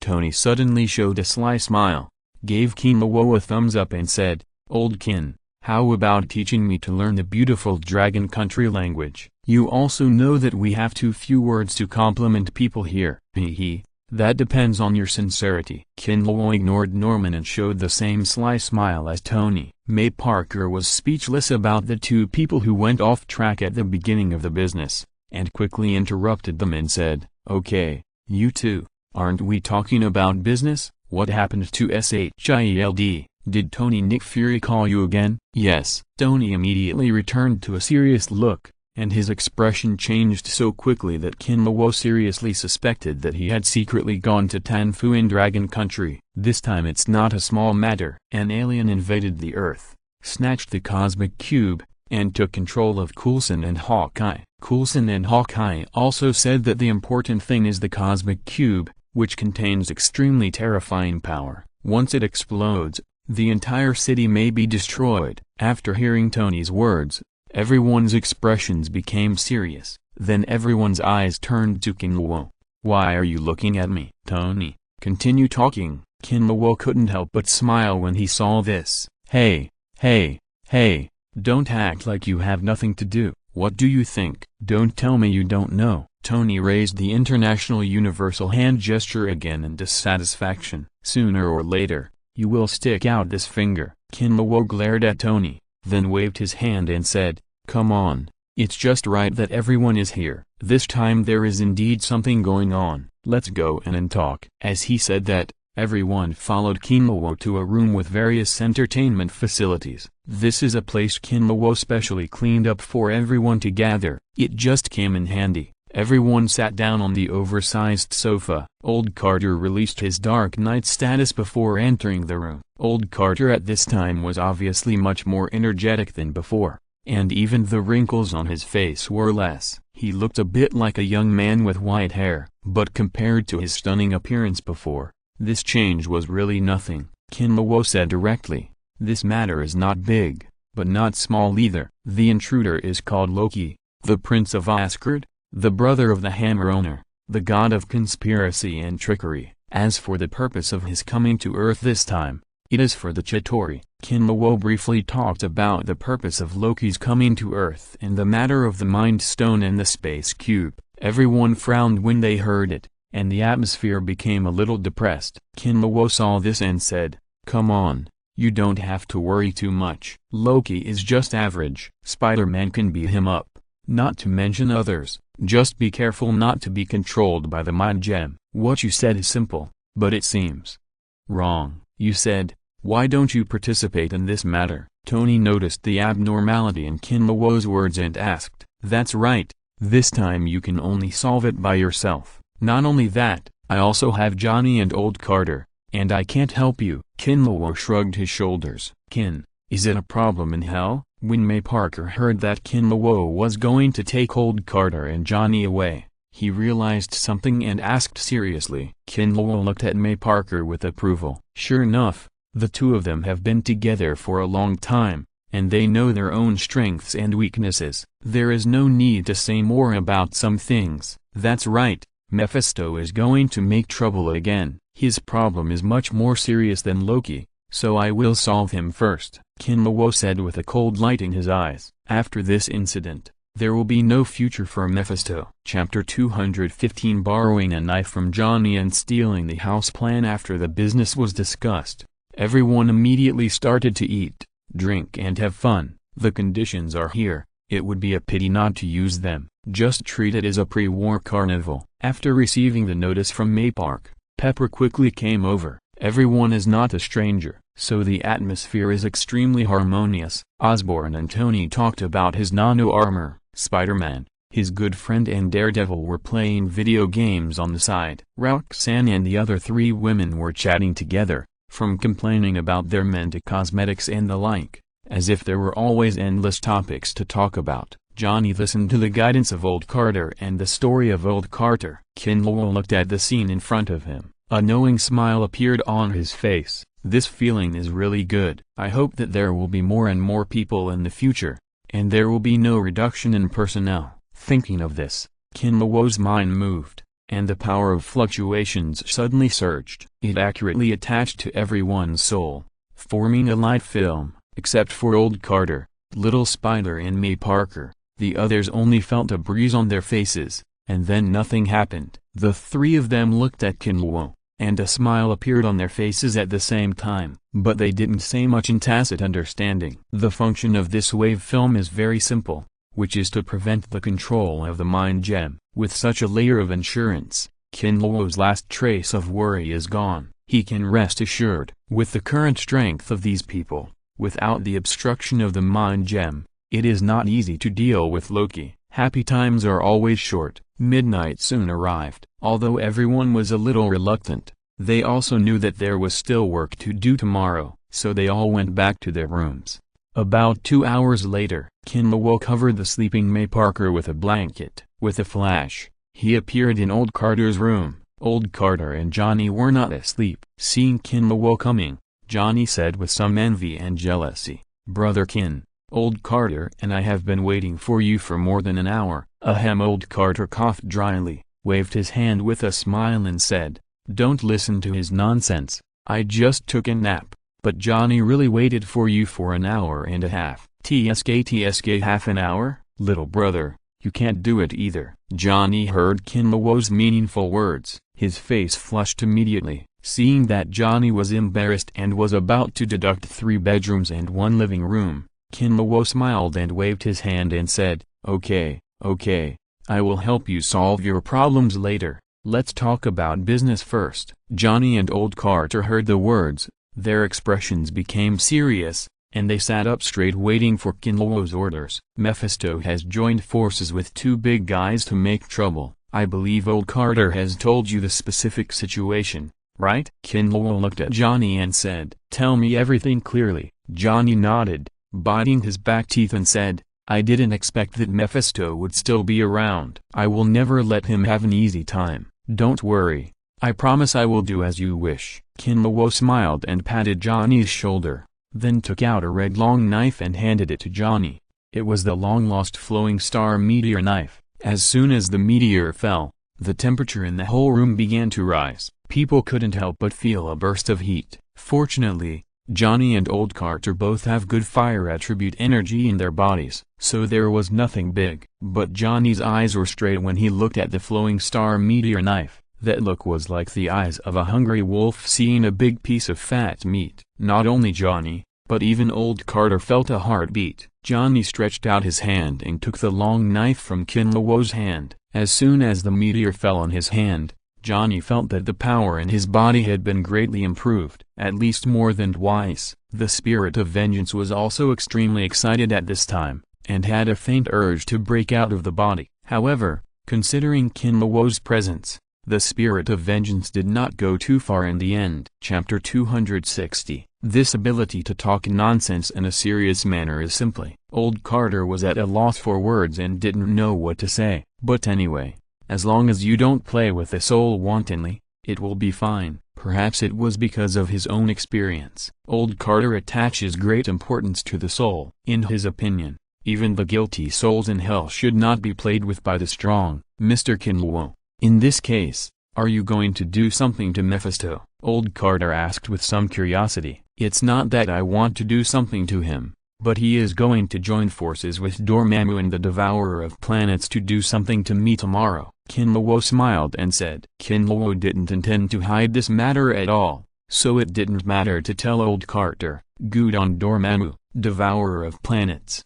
Plus Mephisto. Old Carter's voice became trembling, and he couldn't help feeling his throat dry, and couldn't help swallowing his saliva. Of course, in this state, Old Carter has no throat and no saliva. It's just a subconscious behavior. Don't panic, I have helpers here, and the Supreme Mage and the God King Odin will not sit idly by. Kinluo smiled and patted old Carter on the shoulder and said, Mr. Kinluo, let me help you this time, and I am worthy of the power you gave me, old Carter said with a serious face. His expression was extremely serious. Kinluo showed a meaningful smile on his face at this time, waved his hand and said, No, you don't have to worry about this matter, you will have more important things to do at that time. In fact, if we talk about old Carter's current strength, he can really help. Originally, old Carter's strength was very strong, but there was no way to take the last step and unlock the angel state of the Ghost Rider. However, the current old Carter is different. With the blessing of the power of the underworld, his strength is no longer upper limit. The current strength is much better than before. Even if it is still no match for Mephisto, at least there is a battle. It will definitely not be defeated in a short time. Kinluo has other plans for the real old Carter. That's why he decisively refused his help. Seeing that old Carter still looked puzzled, Kinluo leaned close to his ear and whispered, When the time comes, you and Johnny. Understand? Old Carter smiled bitterly and shook his head. Skeleton smiled bitterly, and then nodded. I understand. But I can go by myself. Johnny might be a little dangerous. No, don't worry, I will give him a weapon to ensure that his combat power will explode. Kinluo said seriously. Okay, now the matter is over. Go see Johnny. Tut tut Tilda, Kinluo said, looking at the hellfire that was still burning around him, and shook his head with a smile. He is almost your son now. Old Carter's face showed a slightly embarrassed look. He cares about me. That's what he said, but Kinluo could also hear the old man's unique sense of satisfaction from his tone. Smiling and shaking his head, Kinluo didn't say anything more. With a thought, the power of the wave spread instantly, directly extinguishing the surrounding hellfire. Kinluo and old Carter jumped out of the artificial lake one after another and landed on the ground steadily. Old Carter was always half a step behind Kinluo. He looked like an old servant. Kinluo didn't say anything about old Carter's behavior, but he was very happy in his heart. This hell flame was not given in vain. Seeing this, everyone immediately surrounded him. Johnny ran the fastest, but after getting close to old Carter, the hellfire on his body jumped involuntarily. It was obvious that the spirit of revenge was somewhat resistant to contact with the hell flame on old Carter. The same was true for the little spider, but it was brought by the venom in his body. But after seeing Kinluo's half-smile expression, the venom decisively gave up the resistance. He couldn't afford to offend anyone with despair. Seeing this, Johnny simply cancelled the transformation. He turned into a human form again and came to old Carter. Looking at old Carter's familiar transformed state, his eyes were slightly red. The guilt in his heart for the loss of old Carter's power disappeared without a trace. Spirit of vengeance. See, if you dare to mess with Johnny again, I don't mind changing Johnny's flame to another hellfire. I believe Carlo will not refuse. Kinluo looked at Johnny with a playful expression on his face. To be precise, he looked at the spirit of vengeance in his body. Kinluo could clearly sense that when he said this, the spirit of vengeance in Johnny's body trembled obviously, and it was obviously afraid. Thank you, Brother Kin. Johnny wiped the tears from his eyes at this time, bowed deeply to Kinluo, and spoke from the heart. Okay, we are all family. What's polite? Kinluo waved his hand without caring, and at the same time hugged May Parker beside him.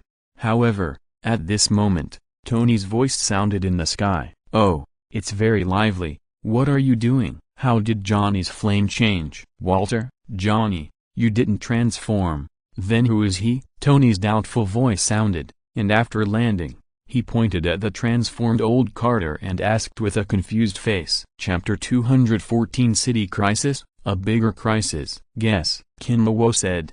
Everyone looked at Tony with a smile on their faces. No one spoke. Several pictures appeared in front of Tony's eyes under the mask. They were all records of Ghost Rider or some fire demons. Finally, after Jarvis matched, the old Carter in front of him and the old Carter who had transformed into a super handsome man in the end overlapped. OMG, are you old Carter? Tony asked in a low voice with some disbelief. Old Carter didn't say anything, but just nodded slightly. Kinluo smiled and teased, Tony, using Jarvis is not cheating. In order to celebrate the new transformation of old Carter, shouldn't you take out some gifts? I think the horse harness you bought before is good. Tony ignored Kinluo and just raised an international universal gesture to him. Then he looked at old Carter and asked, Old Carter, you are not right. Didn't you say that it was your last transformation last time? What's the situation? Thanks to Mr. Kinluo, he gave me a new life. Hearing what old Carter said,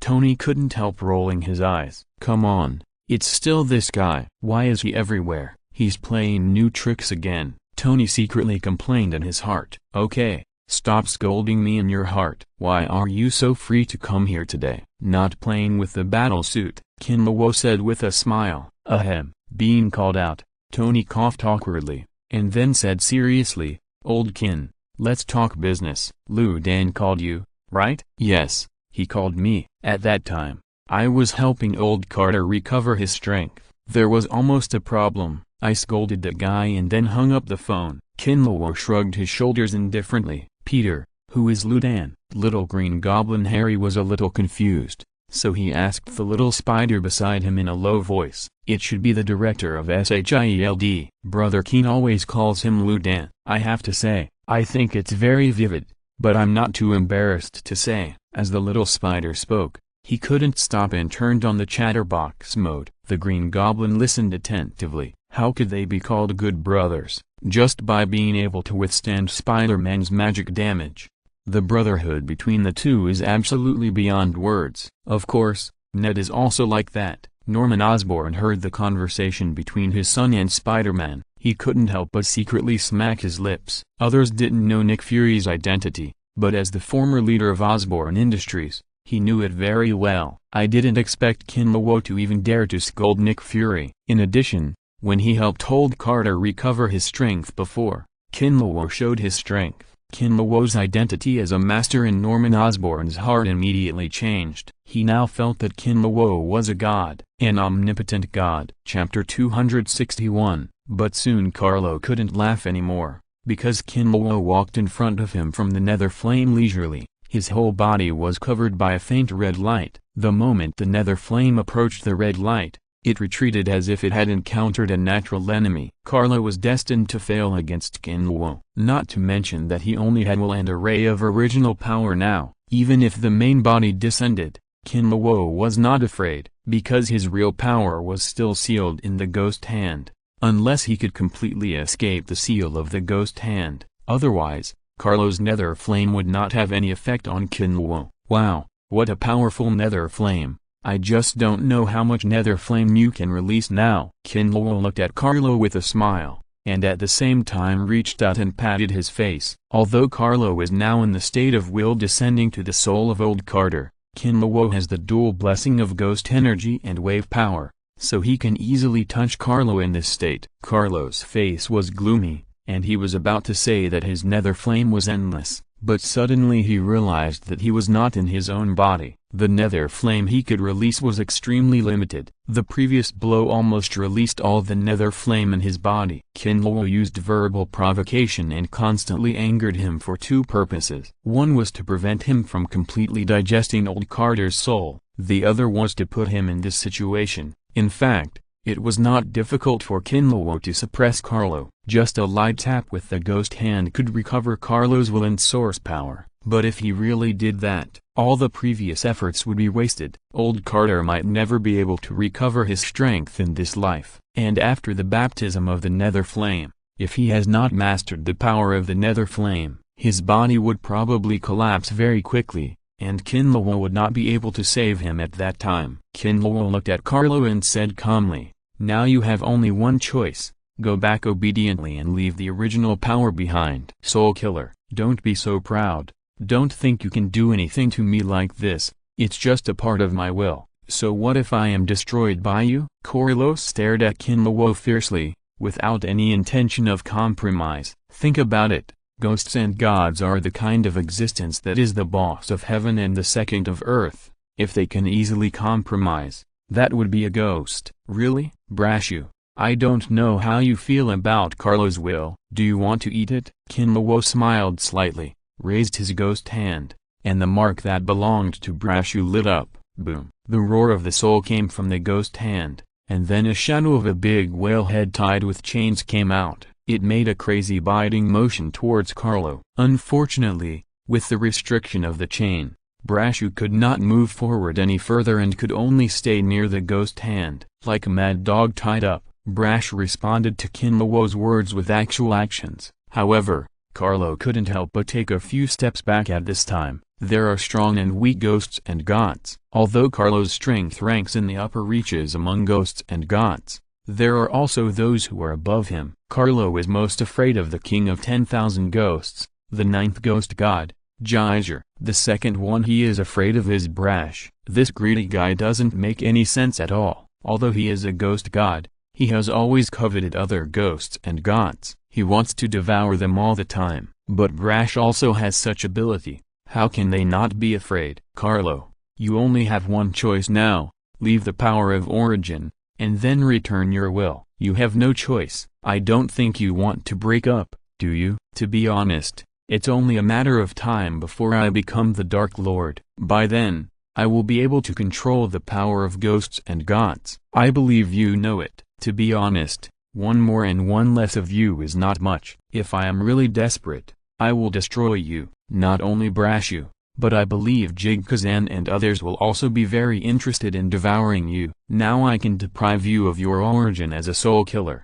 and I will only deprive you more in the future. And can you resist the call of a Dark Lord? Kinlawo's words directly silenced Carlo. The soul killer in front of him is different from the past. How can an ordinary soul killer deprive a ghost of its original power? He has seen Kinlawo's growth, and it is not an exaggeration to say that he is the fastest soul killer among Devil May Cry. Even Jig was a little weaker than this human. Carlo looked at Kinlawo, then at the mark on the ghost hand that belonged to him, and at the Bulexu who was still biting like crazy on the ghost hand. His expression began to become uncertain. Kinlawo knew he hesitated. Since he could hesitate, it would be easy to deal with. After the threatening slap, the benefits of sweet dates should also be given. Carlo, let's talk openly. If we unite, we will both benefit. If we separate, you will lose. I have no loss, but I just lost a subordinate. The person you have taken over will be the king of hell in this space in the future,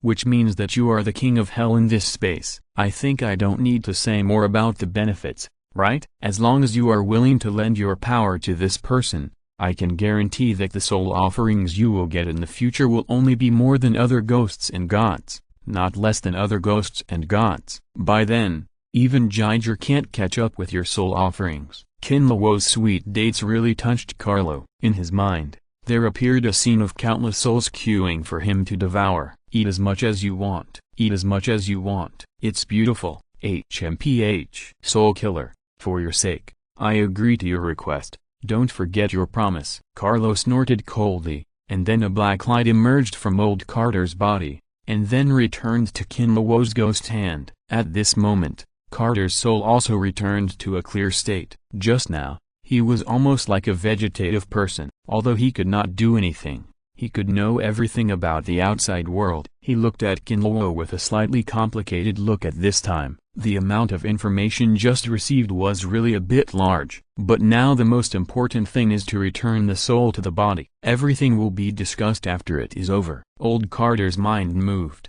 and his soul and the body burning with the dark flames merged perfectly. The dark flame night was made. Chapter 213 More important things to do. As old Carter's soul and body merged, the surrounding dark flame seemed to be attracted by something and began to return quickly. Soon the entire artificial lake returned to calm again. It's just that the area has expanded by nearly 1/3 compared to before. At this time, the dark flames around old Carter also stabilized. Dark purple dark flames emanated from his body. The whole person's state was very natural. It even looks smoother than the other transformations. It's as if he is the incarnation of hellfire. Even though he knew that old Carter was fine, Kinlawo couldn't help but ask, how does old Carter feel now? Very good. This different hellfire is very powerful. I am now better than before. Old Carter kept turning his palms, and from time to time he rubbed out a ball of hellfire. Kinlawo smiled and nodded. Seeing old Carter in his current state,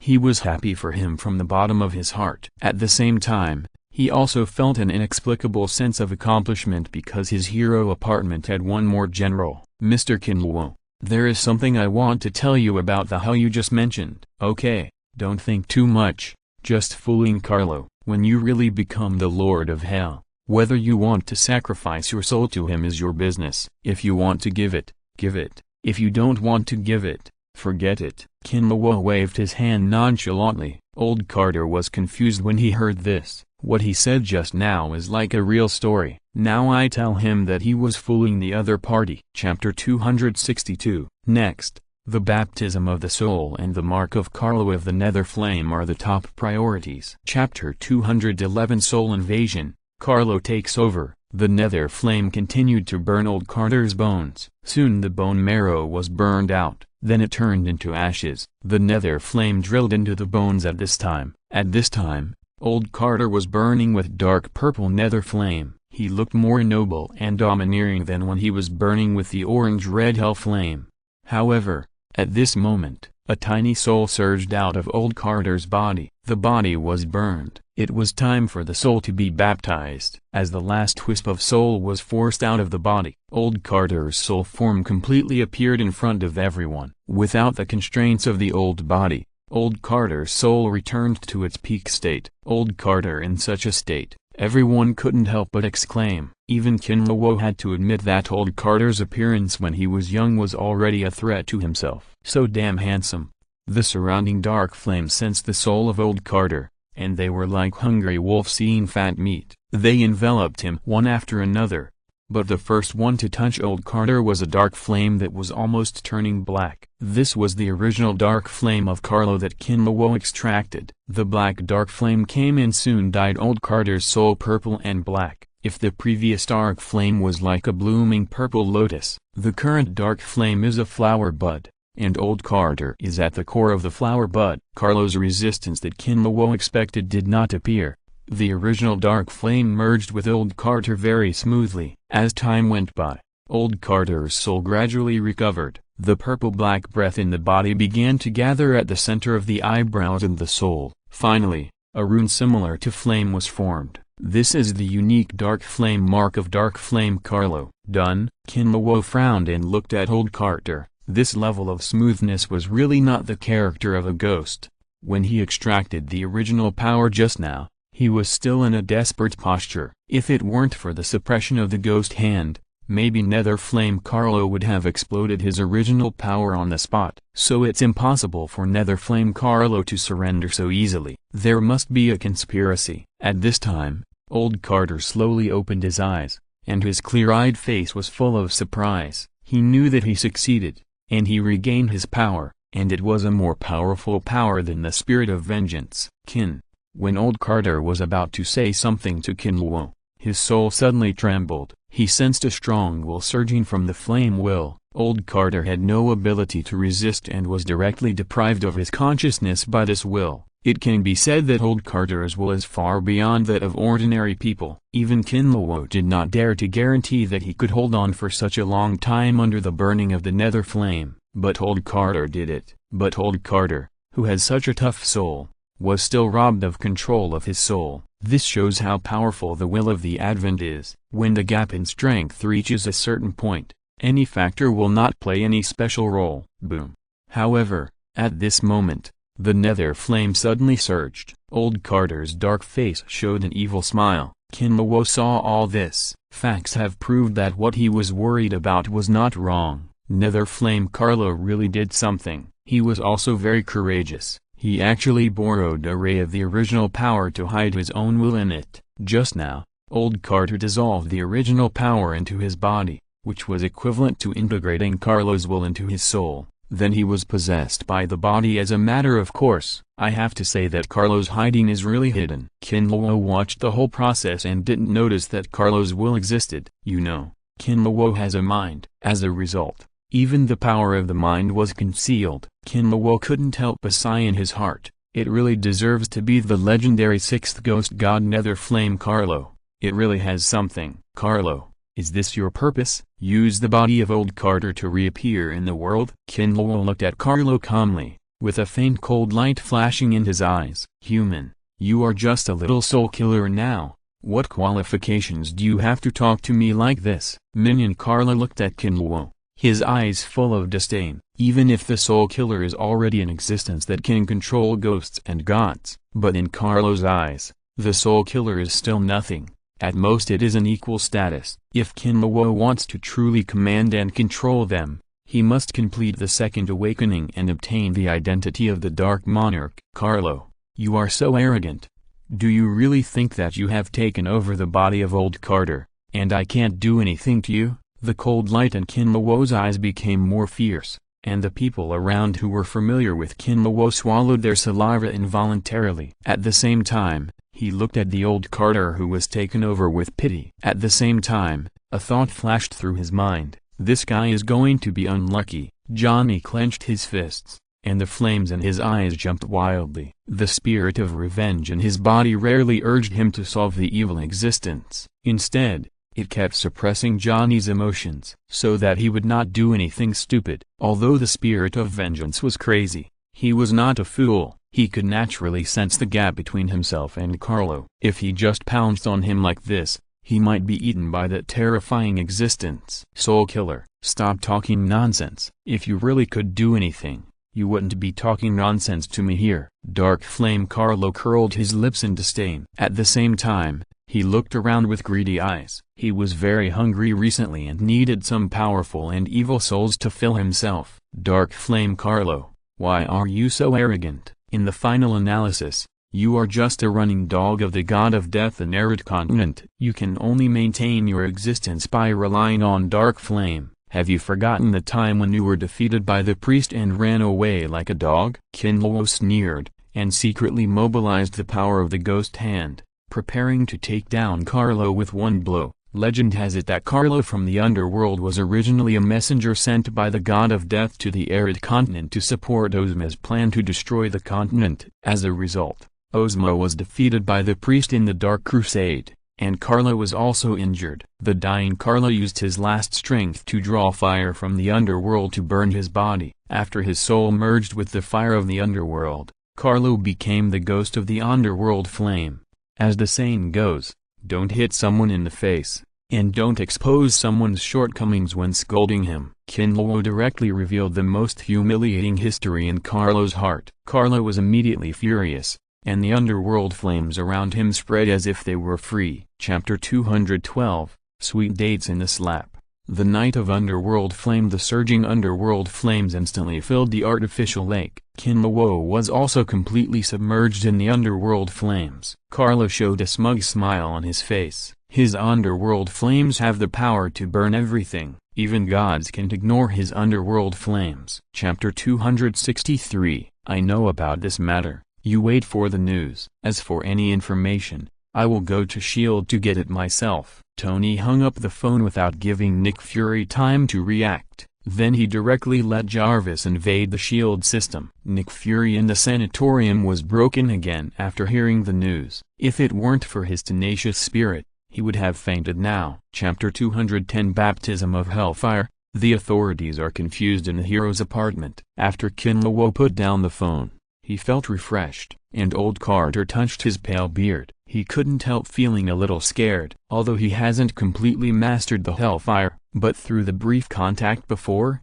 he can also understand that the hellfire has the unique nature of a maggot attached to the bone. If you get infected, your life may be gone on the spot. Although old Carter is not afraid of death now, but if he dies because of a phone call, it would be too aggrieved. Okay, no one will disturb us now. Kinluo turned off his phone and released the dark flame in his palm again. Yeah, old Carter nodded heavily, completely relaxed his old body, and prepared to welcome the arrival of the dark flame. Carlo was still fighting, but under the absolute suppression of the ghost hand, he had no choice. The dark flame slowly approached until it was close to old Carter's heart. The dark flame seemed to be pulled by something, and it drilled directly into old Carter's heart. It used to be the residence of the spirit of vengeance, and now a new tenant has arrived. Bang, bang, bang. Old Carter's heart jumped suddenly, and then his heart beat like an engine. The deafening sound was clearly audible throughout the room. Kinluo couldn't help but worry secretly in his heart. Not to mention an old man like old Carter, Even Johnny couldn't stand his heart beating so fast. It really exploded. Old Carter clenched his teeth, and the severe pain made him bite his teeth to pieces, and blood kept flowing down the corners of his mouth. However, at this moment, a dark flame suddenly appeared on Carter's body. Then came the second, the third. Soon, these dark flames enveloped Carter like a blooming lotus. Kinlawo saw this and thought to himself, not good. If the dark flames erupt like this, he is fearless, but this building can't be saved. Kinlawo stretched out his hand and ignored the dark flames surrounding Carter. With a thought, he took Carter and teleported directly to the artificial lake in the hero apartment, which had not yet been completed and filled with water. To put it bluntly, it was a big deep pit. After Carter landed, the dark flames around him surged again. The surrounding land was roasted by the dark flames, emitting an unpleasant smell, and quickly turned into a pool of magma. Kinlawo didn't care about these. Instead, he stared at Carter's palm. The skin and flesh of the finger that had first touched the dark flames had turned into ashes, and this situation was still spreading rapidly. Forearms, upper arms, calves, thighs. Soon, Carter's limbs had turned into skeletons, followed by his waist, chest, and finally his head. When Carter's hair completely disappeared and turned into a bald skull, the power of the dark flame reached its maximum. Such a big commotion naturally could not be hidden from the people living here. May Parker, Spider-Man, the Green Goblin father and son who had just moved in, Johnny and his girlfriend Roxanne, and Daredevil who was invited by Spider-Man to be a guest, all ran out of the room and quickly approached the artificial lake. Don't come over. I'm helping Carter recover his strength now. Don't come and disturb me, Kinlawo shouted, and everyone stopped in their tracks, especially Johnny. When he heard that Kinlawo was going to help Carter recover his strength, his whole spirit was different. He and Carter were both teachers and fathers, and he always felt a little guilty about Carter's loss of strength. Now that he heard that Kinlawo could help Carter recover, he was naturally very happy. He immediately braked. The sun was not so hot at this time, and it was approaching dusk. So Johnny started to transform directly, and summoned the Hellfire, covering the entire artificial lake. The Hellfire plus the Nether Flame on old Carter. In an instant, the temperature of the entire hero apartment began to soar. Even some slightly dry trees began to burn. Johnny, your reaction is a bit too big. May Parker protected Luo Shan, an ordinary person, and looked at Johnny with some dissatisfaction. Sorry, Ms. May Parker, I don't want Kinj and old Carter to be disturbed. Johnny's unique hoarse voice after transformation sounded, and his words were full of guilt. But he was too excited now, and his behavior just now was completely a subconscious reaction. Don't worry, who can disturb them with Kinlawo here? He said this just because he doesn't want us to get close, so as not to be affected. May Parker knew Kinlawo very well, and directly revealed Kinlawo's thoughts. However,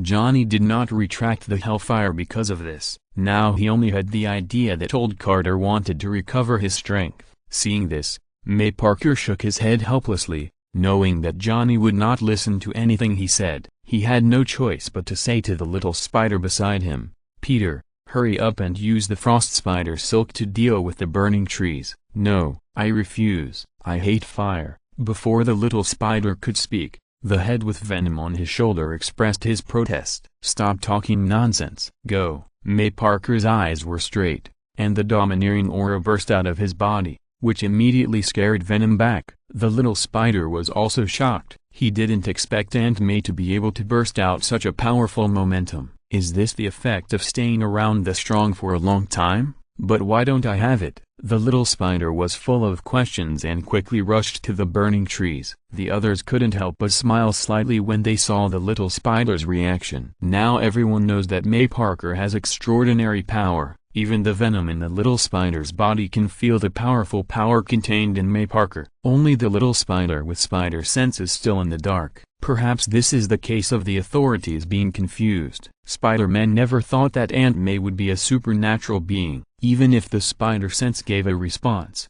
it would be subconsciously ignored. The frozen spider silk, fired continuously, quickly put out the flames on the trees. It is better than a fire extinguisher. but the cost of frozen spider silk is much higher than that of a fire extinguisher. Kinluo ignored the farce of others. Old Carter has now reached a critical moment. The flesh has completely accepted the baptism of the underworld flame, but this pain is just the beginning. If you are listening to this novel on a channel other than Fanfic World, it means they downloaded and uploaded it without effort. We cordially invite you to visit our channel, Mundo Fanfic Novelist. There you'll find the original version of this story and you can explore many other novels of various genres. We are waiting for you to immerse yourself in a world of incredible novels. Chapter 264. It's just that standard American style swallowing. It's really hard to ignore. Even Nick Fury couldn't help but take a second look. Nick Fury arranged for someone to take the captain to find Natasha and the others. After the captain left, Nick Fury hesitated for a moment and finally took out his mobile phone and dialed the number he least wanted to dial. Yes, it was Kinluo's number. In this situation, looking for Kinluo's help is the most ideal method. After all, Kinluo's power is much stronger than his, even if Nick Fury didn't want to admit it. At the same time, Kinluo was carefully controlling the dark flame and approaching the direction of Old Carter. It seemed that he had noticed something. Carlo became more irritable. Together with the dark flame, he became very violent. If he was not careful, he would lose this house. However, when the dark flame was still more than 10 centimeters away from Old Carter's heart, ding-a-ling-a-ling, suddenly a phone call came, causing Kinluo to be slightly distracted. The dark flame in his hand rose sharply and almost burned Old Carter's beard. Seeing the familiar garbled call, Kinluo's heart was immediately filled with anger. He picked up the phone and turned on the spray mode directly. Chapter 209. Nick Fury broke Kinluo's defense. At and. Nick Fury, Kin, I want to talk to you. Kinluo, talk about your grandma. And Nick Fury. At this time, Nick Fury was completely speechless. He could only move the phone away from his ear to avoid such a mental attack. At the same time, he couldn't help but secretly rejoice in his heart that he didn't answer the call in front of his men. Otherwise, he would probably have lost face now. After about a few minutes, the voice on Kinluo's side finally quieted down. Nick Fury forcibly suppressed the anger in his heart and tried to keep his tone calm. Kinluo, I'm sorry, beep beep beep. Before Nick Fury finished speaking, there was a busy tone on the other end of the phone. Kinluo hung up. Hung up. Hung up. Nick Fury watched his phone screen dim, and his facial expression trembled.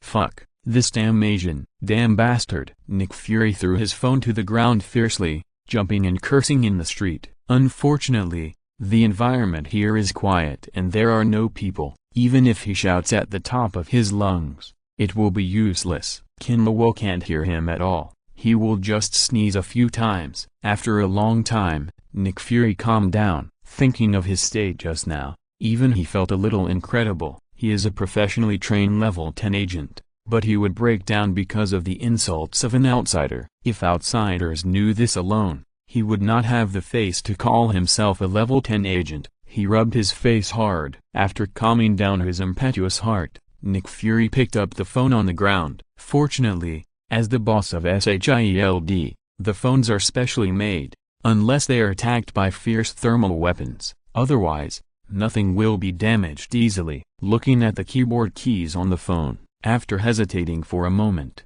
Nick Fury called Tony. The situation is urgent now. It is a great help to be able to contact him. Forget Kinluo for the time being. He is not so mean as to ask for scolding again. Tony Stark is definitely a good choice. Through him, Kinluo can be contacted and Kinluo's attitude towards this matter can be inquired. Nick Fury, what do you want? The call was quickly connected, and Tony's indifferent voice sounded from the phone. Nick Fury secretly breathed a sigh of relief. It is better to be indifferent than to be scolded. Tony Stark, do you know that the Earth is facing a crisis? Nick Fury said heavily. This tone makes people feel a little depressed from the bottom of their hearts. However, Tony didn't buy his tricks at all. Oh, then what? Is the Earth destroyed? If it is about to be destroyed, I want to do something meaningful. If it is about to be destroyed, I suggest you contact a man named Kinluo. If you don't have his phone number, I can ask Jarvis to send it to you.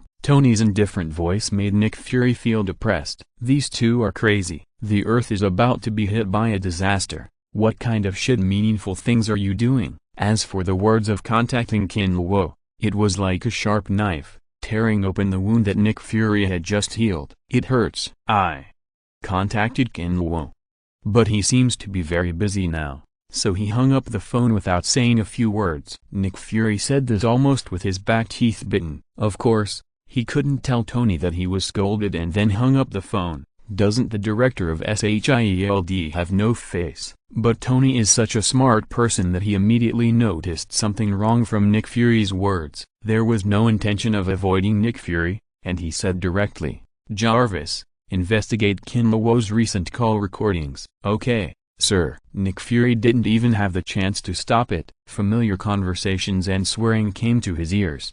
Tony on the other end of the phone took a breath of cold air, and said in surprise, "Kinluo, this guy turned out to be so eloquent." These words, wow, profound, profound. It seems that I haven't studied Longuo enough, and I have to let Kinluo teach me well in the future. Tony's teasing words were like arrows, causing Nick Fury's already injured heart to suffer several more severe blows. What made him even more unacceptable was that his phone was actually tapped. Those SHIELD staff members are just eating for free. Normally, their calls will be specially handled. It is impossible for outsiders to know. Come on, considering that you are so unlucky, tell me the situation? I don't know if Tony felt relieved after seeing Nick Fury being scolded, or if he really sympathized with him, but now Tony's tone is much better than before. At least he has returned to normal, not the kind of feeling that keeps people at a distance, forcibly suppressing the unhappiness in his heart. Nick Fury slowly said, "Now there is a person suspected to be a pioneer who has come to Earth. Hawkeye and Coulson are controlled by him, and the Cosmic Cube has been taken away. Now SHIELD has been fully dispatched. The Captain, Dr. Banner and others have already set off. Just in case, please help and contact Kinluo's forces." After Nick Fury finished speaking, Tony suddenly became a little uneasy. Other things were easy to deal with, but he knew about the Cosmic Cube. After getting the new element method left by his father, Tony not only let go of his father's indifference, but also studied and sorted out all of his father's relics. The Cosmic Cube did not appear many times, but they were all in extremely important places. Through his father's notes, Tony knew very well that the thing was definitely a dangerous existence, and the power contained in it was inexhaustible. If not handled properly, it could really threaten the safety of the Earth. Nick Fury was not exaggerating. "Damn it, Nick Fury, what on earth do you do for a living? It's okay to study the Cosmic Cube, but you can actually let others snatch it away, really? Wait until I find Kinluo to learn it before I scold you." Chapter 265. This is only a little bit stronger than the spirit of vengeance. A ball of almost purple and black nether flame appeared in Kinluo's palm. This ball of nether flame seemed to have life, constantly beating in Kinluo's palm, as if it wanted to explode. Of course, if it weren't for the suppression of the ghost hand, it would have exploded now. This is Carlo's protest. "Are you ready, old Carter? It's not too late to regret now. If something goes wrong, you can't bear the power of the nether flame. I'm afraid even I can't save you." Kinluo looked at old Carter and asked seriously, "Of course, I've been prepared for a long time. Life and death are determined by fate. If I really die, it proves that I don't have the blessing of mastering this power." Old Carter smiled slightly, his face full of free and easy, and fearlessness of life and death. In the eyes of old Carter, he should have died a long time ago. It's lucky to be alive until now,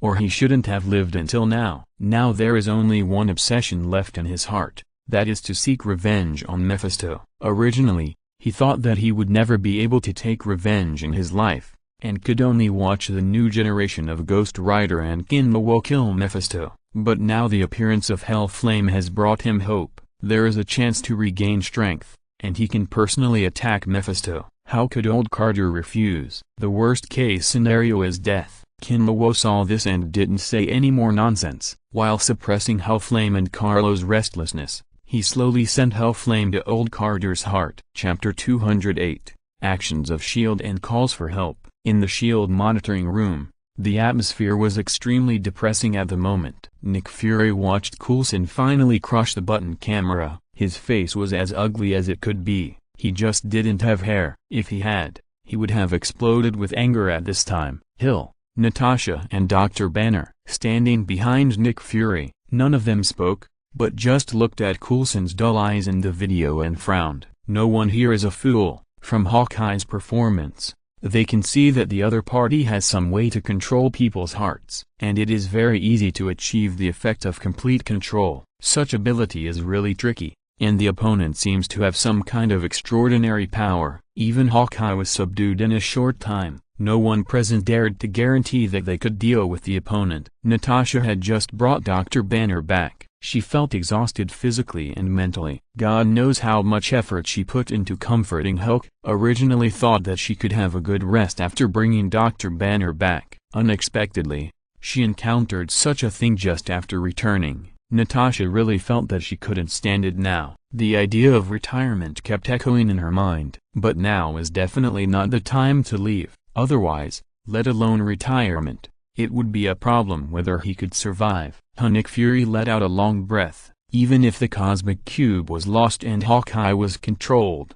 he felt that his mentality collapsed. But for the sake of the overall situation, he forced himself to calm down. Now he must stay calm. Things have happened. He can only find a way to deal with it now, and then take back the cosmic cube and Hawkeye. As for Coulson, if there is a chance, he must be rescued. But he could only rank behind Hawkeye and the cosmic cube. There was also the problem of the space gate. A strong sense of crisis lingered in Nick Fury's heart. He knew that if this matter was not handled well, it would be a huge trouble, even a disaster for the entire Earth. In fact, Nick Fury was still quite capable. After all, he had rich experience in the universe. You have never eaten pork, but you have never seen pigs run. Naturally, he knew what it meant to open the space gate. Hill, Natasha and Dr. Banner, you have seen the current situation. The worst thing I expected has happened. This invader is probably just a pioneer. There must be something behind him. It is imperative to solve this matter as soon as possible. Otherwise, the Earth will never be peaceful again, Nick Fury said with a serious face. Everyone looked at each other and nodded as if they understood. Dr. Banner felt that the other party was a little alarmist. But this is someone else's territory after all, and he has now sold himself to SHIELD. He just had to do what others said. Okay, without further ado, Hill, you, Natasha, and Dr. Banner, gather your men and go after the alien invader first. I'll contact the captain. Time is short and the task is urgent. Act now. Nick Fury stood up, his expression full of killing. At this time, he had even made the worst plan. Yes, times two. Natasha and Hill stood up and spoke in unison. Dr. Banner nodded, feeling a little uneasy. He didn't know if Hulk would help, even though the woman in leather jacket was quite capable and could appease Hulk. But Hulk's uncertainty was too high, and no one dared to guarantee what would happen at that time. A group of people walked out of the monitoring room. They acted quickly. Nick Fury went directly to the captain's apartment. The captain now is like a otaku. In addition to exercising every day, he is in a daze. He really wanted to go with Kinlawo at that time. But Nick Fury's words, "You are needed here, Guojia." He stopped the captain directly. So the captain took a rest in the rest house arranged by SHIELD. He was ready to wait for the call at any time. Nick Fury came to the rest house and saw the captain with a stubble on his face and a dull look. His teeth were almost broken. He really hated Kinlawo now. If it weren't for him, how could he face such a dilemma now? At most, he can only show 2.5 extraordinary powers now. Tired Natasha, decadent captain, and unable to control Hulk. Uncontrollable counts as half. As for Captain Marvel, he has no intention of using this power. Unless he has to, he will never expose Captain Marvel now. He is still waiting for Captain Marvel to give Kinlawo a big surprise. Even though Kinlawo has said that, but Nick Fury, this boiled egg, still has not given up. Soldier, now is the time to need you. The aliens are invading, and now the whole Earth will face a life and death crisis. Nick Fury stood in front of the captain and spoke with an extremely solemn and serious expression. I know, tell me what to do. I will cooperate with you. The captain's dull eyes regained their spirits, and after looking deeply at Nick Fury, he stood up and turned to walk into the house. In less than 2 minutes, a captain wearing a classic tights and holding a shield came out. The whole person seemed to have been reborn, and there was no trace of the otaku temperament just now. Chapter 266. Both arrows hit the air. Feeling the threat of death, Loki didn't dare to think too much and directly raised the Mind Staff to block in front of him. Boom! The sword light collided with the Mind Stone, and a huge energy burst out, which blasted Loki away. At the same time, Coulson and Selvig were not spared. The two flew backwards and hit the wall heavily. Puff! Times two spurted out blood and fainted. Hawkeye was the farthest away,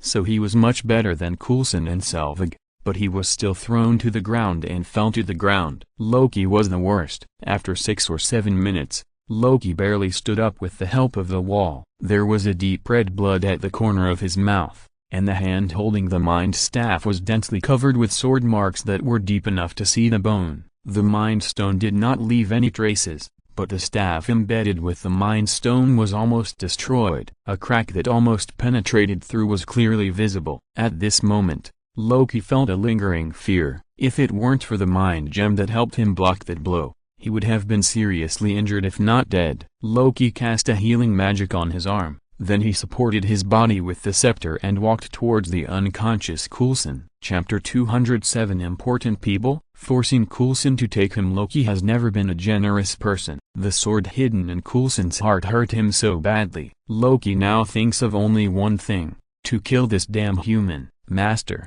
please wait a moment. Hawkeye stood up with his hands on his chest. What are you going to do? Loki narrowed his eyes when he heard the words, and a cold light flashed in his eyes. Hawkeye's behavior made him wonder if the other party was pretending to surrender, or if the explosion just now made the power of the Mind Gem ineffective. Master, this person has the sword energy left by Kinluo. You should have triggered that sword energy just now, so the current situation has occurred. Kinluo is very powerful. I am far from his opponent. It may be useful to keep this person. Kinluo can leave sword energy on him, which means he values this person very much, Hawkeye said with a serious face. Kinluo, Kinluo. Loki muttered the name with a bad look on his face, and an Asian man holding a long sword appeared in his mind. Kinluo was one of the targets of his revenge on Earth. If Kinluo hadn't been nosy at the beginning, he wouldn't have ended up like this. Maybe he would have been the king of Asgard by now. Are you saying that this person is related to Kinluo? Loki pointed at Coulson with an almost broken scepter and asked. Yes, he was the first person in S.H.I.E.L.D. to contact Kinluo, and he had been in contact with him longer than all of us. Although there were some unpleasant things in the middle, Kinluo never did anything to him, Hawkeye said confidently. HMPH. Very good. Since he is related to Kinluo, it couldn't be better. I want Kinluo to watch the important people die in front of him. Loki snorted coldly, with a sinister look on his face. He came to Coulson and Selvig, and gently tapped their chests with his scepter. Selvig and Coulson immediately stood up from the ground. At the same time, Coulson took off the buttons of his jacket pocket. This was the button camera that Coulson had specially worn before leaving. Coulson threw it on the ground fiercely and stepped on it. Click. With a crisp sound, the button camera shattered directly. Master, ×2. At this time, Coulson and Selvig spoke in unison and bowed deeply to Loki. Just by lowering their heads, blood flowed from their mouths and noses again. The two of them were seriously injured this time. The reason why they can maintain their standing posture now is all due to the control of the Mind Gem. Otherwise, it would take at least 3 or 2 days for the two to regain consciousness. Well, leave quickly. This is not a place to stay for long. Loki nodded slightly, turned around and walked outside under the leadership of Hawkeye.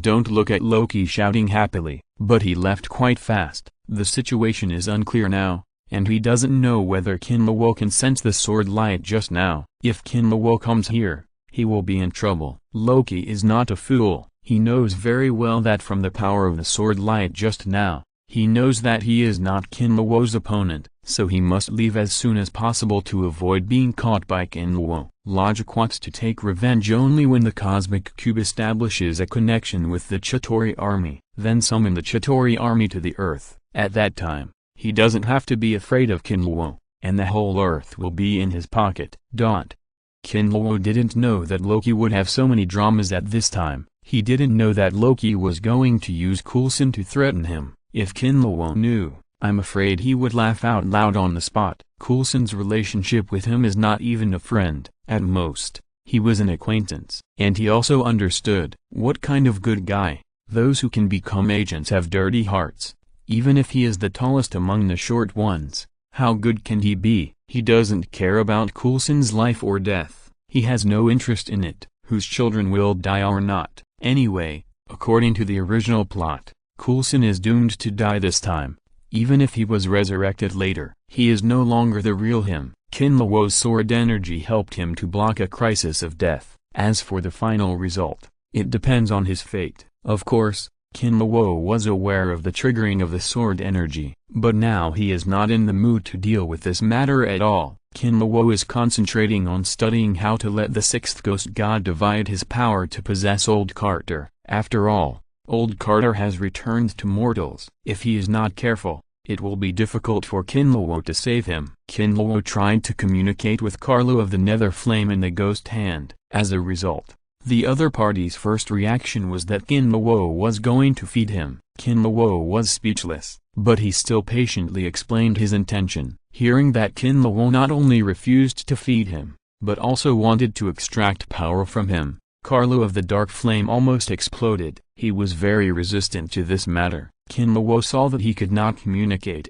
so he simply used the power of his ghost hand to forcibly strip a trace of power from Carlo of the Dark Flame. He was ready to force it.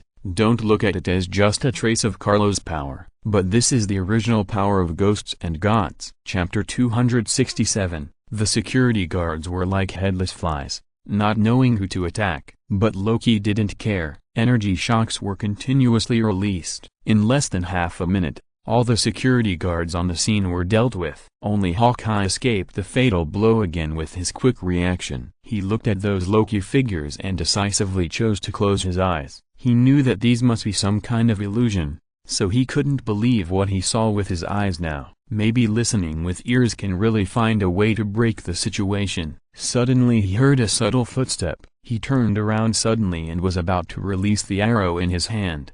However, at this moment, a cold scepter was already against his chest. Hawkeye's consciousness was blurred, and he only saw the evil smile on Loki's face. After Loki used the Mind Stone to control Hawkeye, he immediately controlled Hawkeye and led him to the direction where Coulson and others fled. Because they were carrying Dr. Selvig and his assistant, Coulson and a group of agents did not escape quickly. There was still some distance from the exit. However, at this moment, footsteps suddenly sounded behind him. Coulson and others immediately became alert. They all took out their guns and pointed them at the entrance of the passage. If something went wrong, they would shoot immediately. But soon Hawkeye appeared in front of everyone in S.H.I.E.L.D. Seeing this, the people in S.H.I.E.L.D. breathed a sigh of relief. Coulson frowned, and he found that Hawkeye was a little bit wrong. As a friend and colleague, he had been in contact with Hawkeye for a long time, so he was very familiar with his eyes. Now Hawkeye's eyes no longer had the spirit of the past, and his eyes were full of dullness. Coulson was shocked and realized that something was wrong. Chapter 206. Coulson's death. The sword hidden in the heart. Beware. Coulson didn't even have time to say the word warning. Hawkeye suddenly accelerated and raised his longbow at the same time. The longbow glowed with blue light, and several energy arrows appeared on the longbow. It felt a bit like the Quincy in the Bleach anime. Seeing this, Coulson didn't care about anything and threw Selvig to the ground first. Swoosh, swoosh, swoosh. 7 or 8 consecutive air-breaking sounds were heard. The agents didn't even have a chance to scream before they were shot in the head. Their bodies fell limply to the ground. Selvig's 2 assistants were not spared either, and were all shot dead by Hawkeye. Coulson and Selvig were both shocked, especially Coulson. He knew Hawkeye's strength very well, although Hawkeye was very strong, but even Hawkeye couldn't do such a clean and neat attack. If it was that man, it would be about the same. Coulson looked at Hawkeye vigilantly. 2 light blue energy arrows reappeared on the opponent's longbow, and the target was exactly the 2 of them. Coulson tightly grasped the pistol in his hand, his palms full of sweat. He kept thinking about ways to break the deadlock in his heart. But soon Coulson became a little desperate, and he found that he seemed to be in a desperate situation. Even if there was support, the controlled Hawkeye could kill them in the first place. As for defeating Hawkeye, don't be kidding, he can still deal with ordinary people. Under normal circumstances, Hawkeye could beat 8 of him. Not to mention that Hawkeye was even more powerful than usual. There was no chance of winning. Selvig stared at Hawkeye's longbow, especially the energy arrows that flashed with a faint blue light, which made him feel incredible. His voice was full of disbelief. How could this be? The bows and arrows I made for Barton should not have such ability and power. Dr. Selvig, do you think it's time to say this? Coulson heard Selvig and suddenly felt more blocked in his heart. He growled in a bad tone, Humphrey, how can a mere mortal truly develop the power of the cosmic cube? At this time, a cold snort sounded from behind Coulson and Selvig. Coulson turned his head suddenly, only to see Loki appear behind them at some point. Loki leaned down slightly and took the cosmic cube from Selvig's arms. Looking at the cosmic cube in his hand, Loki's face showed a bit of intoxication. What a beautiful color, what a powerful force, it's such a waste to give it to you mortals. Loki glanced at Selvig and Coulson with disdain. Swish.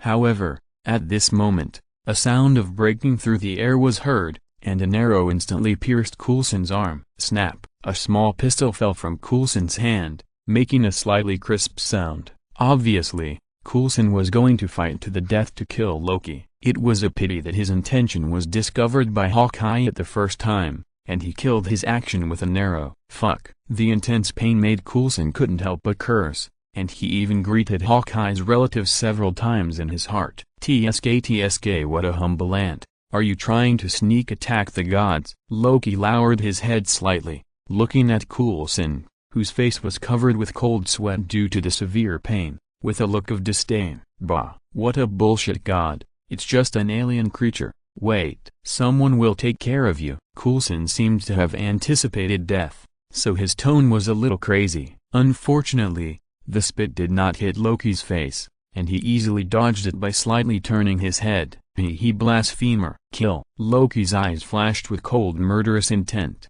and then he thrust out the mind scepter in his hand, intending to pierce Coulson's heart directly. At this moment, Coulson seemed to see many things and many pictures. What impressed him most was Kinlowo's X-sword chi that soared into the sky. Thinking about it now, his soul felt a little trembling. I hope the conflict between SHIELD and Kinlowo will not escalate again, and I hope Amy will not be too sad. Coulson muttered and closed his eyes, waiting for his death. However, the imagined severe pain did not happen. Instead, Coulson felt that something in his heart was released. He opened his eyes and found that the scepter stopped less than a centimeter away from his heart. What blocked it was a sword-shaped light. Loki was shocked. He looked at the sword-shaped light that was less than 10 centimeters in size in disbelief. He never thought that there would be such power in the heart of a mortal. Others didn't know what was going on. Coulson knew it all. He looked at the sword light with an indescribable complexity. He was tortured by this thing at the beginning,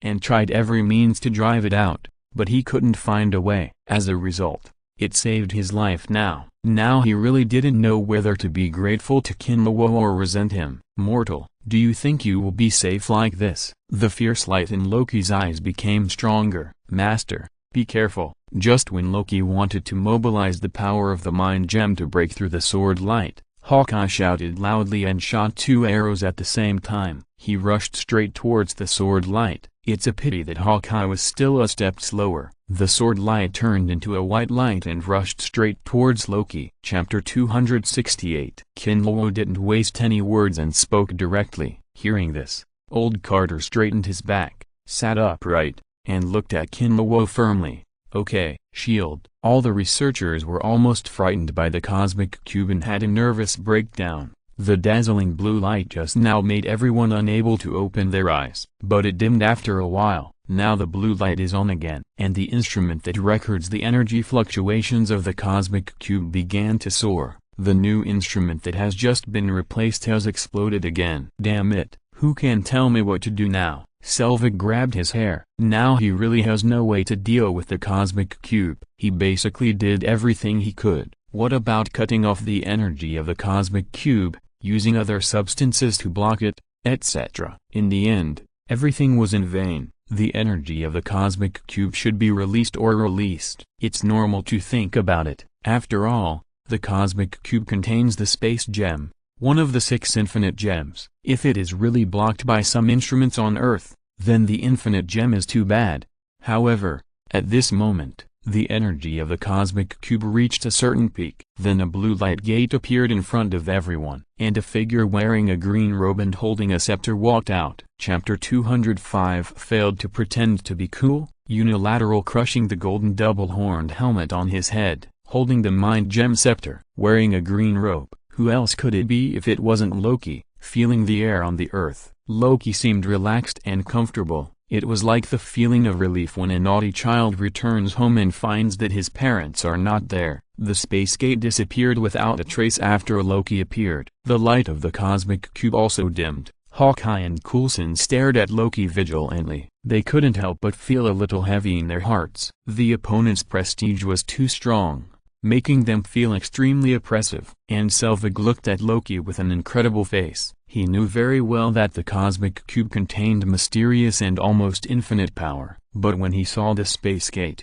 he felt that the world had opened a new door for him. So this is the so-called space power? Selvig stared at Loki. At this moment, he wanted to study it happily. Unfortunately, he knew very well that now was not the time to study, but the time to save his life. Any normal person could sense the dangerous breath from Loki. This is an instinct. Perhaps in the eyes of people at the level of ancient Odin, Loki is nothing at all.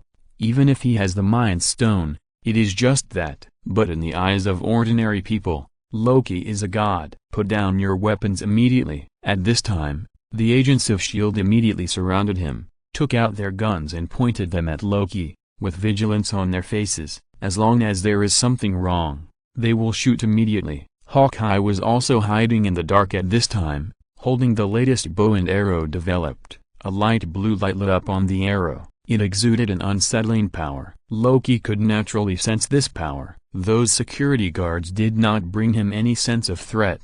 They were really like ants. However, Hawkeye's bow and arrow made him aware of the threat. Loki tilted his head slightly, looked at the place where Hawkeye was hiding, and a wicked smile appeared at the corner of his mouth. Seeing this, Hawkeye immediately realized that he was exposed. So without the slightest hesitation, he released the arrow in his hand. Swoosh! The sound of breaking through the air sounded, and the arrow shot straight at Loki's temple. Loki smiled slightly, and the evil expression on his face became even more evil. He raised his hand and accurately caught the arrow that was flying at him. Such a casual scene made the S.H.I.E.L.D. agents present widen their eyes involuntarily. How powerful Hawkeye's arrows are! Those who have fought side by side with him naturally know it very well. It is no exaggeration to say that the speed of Hawkeye's arrows has long exceeded that of ordinary firearms. Loki's behavior at this time is no different from the fire cloud evil god catching bullets with his bare hands in front of the axe gang.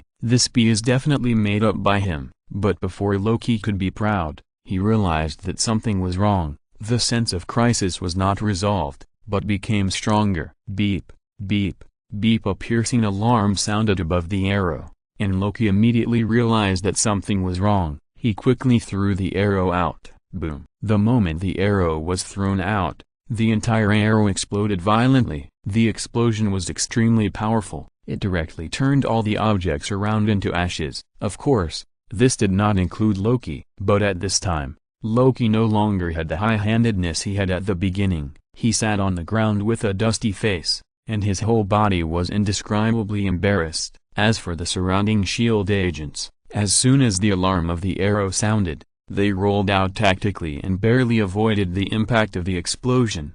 However, many people were still scratched by the flying fragments. Most of them were some researchers who were powerless. Damn rat! You actually plotted against the great god. Go to hell! Loki stood up angrily, and the mind scepter in his hand lit up with a dazzling blue light. Then a beam of light flew out from the head of the scepter and attacked Hawkeye directly. Faced with such an attack, Hawkeye naturally did not dare to be careless. He dodged quickly, drew his bow and shot arrows to fight back. By the way, He pushed the panicked Selvig to Coulson. Coulson immediately caught Selvig and ran outside, taking the cosmic cube with him. In this situation, the safety of Dr. Selvig in the cosmic cube must be guaranteed. He has also killed Nick Fury, and the support of S.H.I.E.L.D. will arrive soon. Boom. The energy impact of the Mind Stone fell on the wall, and immediately blew a big hole. Loki dodged Hawkeye's explosive arrow at the same time. Hawkeye looked at the big hole not far away,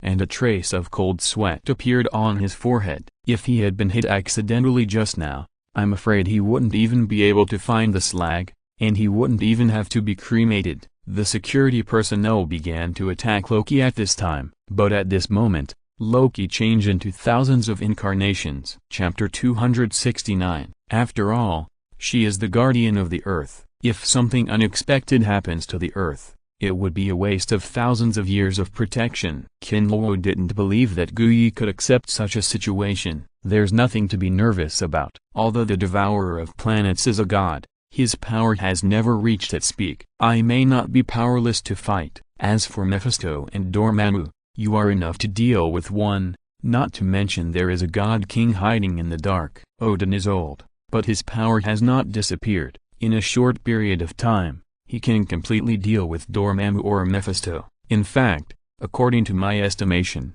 our chances of winning are more than 60%, as long as Mephisto and Dormammu are driven away in time, and then the strength of the three of us is gathered. It is definitely not a problem to repel the Devourer of Planets. Of course, this is just a previous prediction.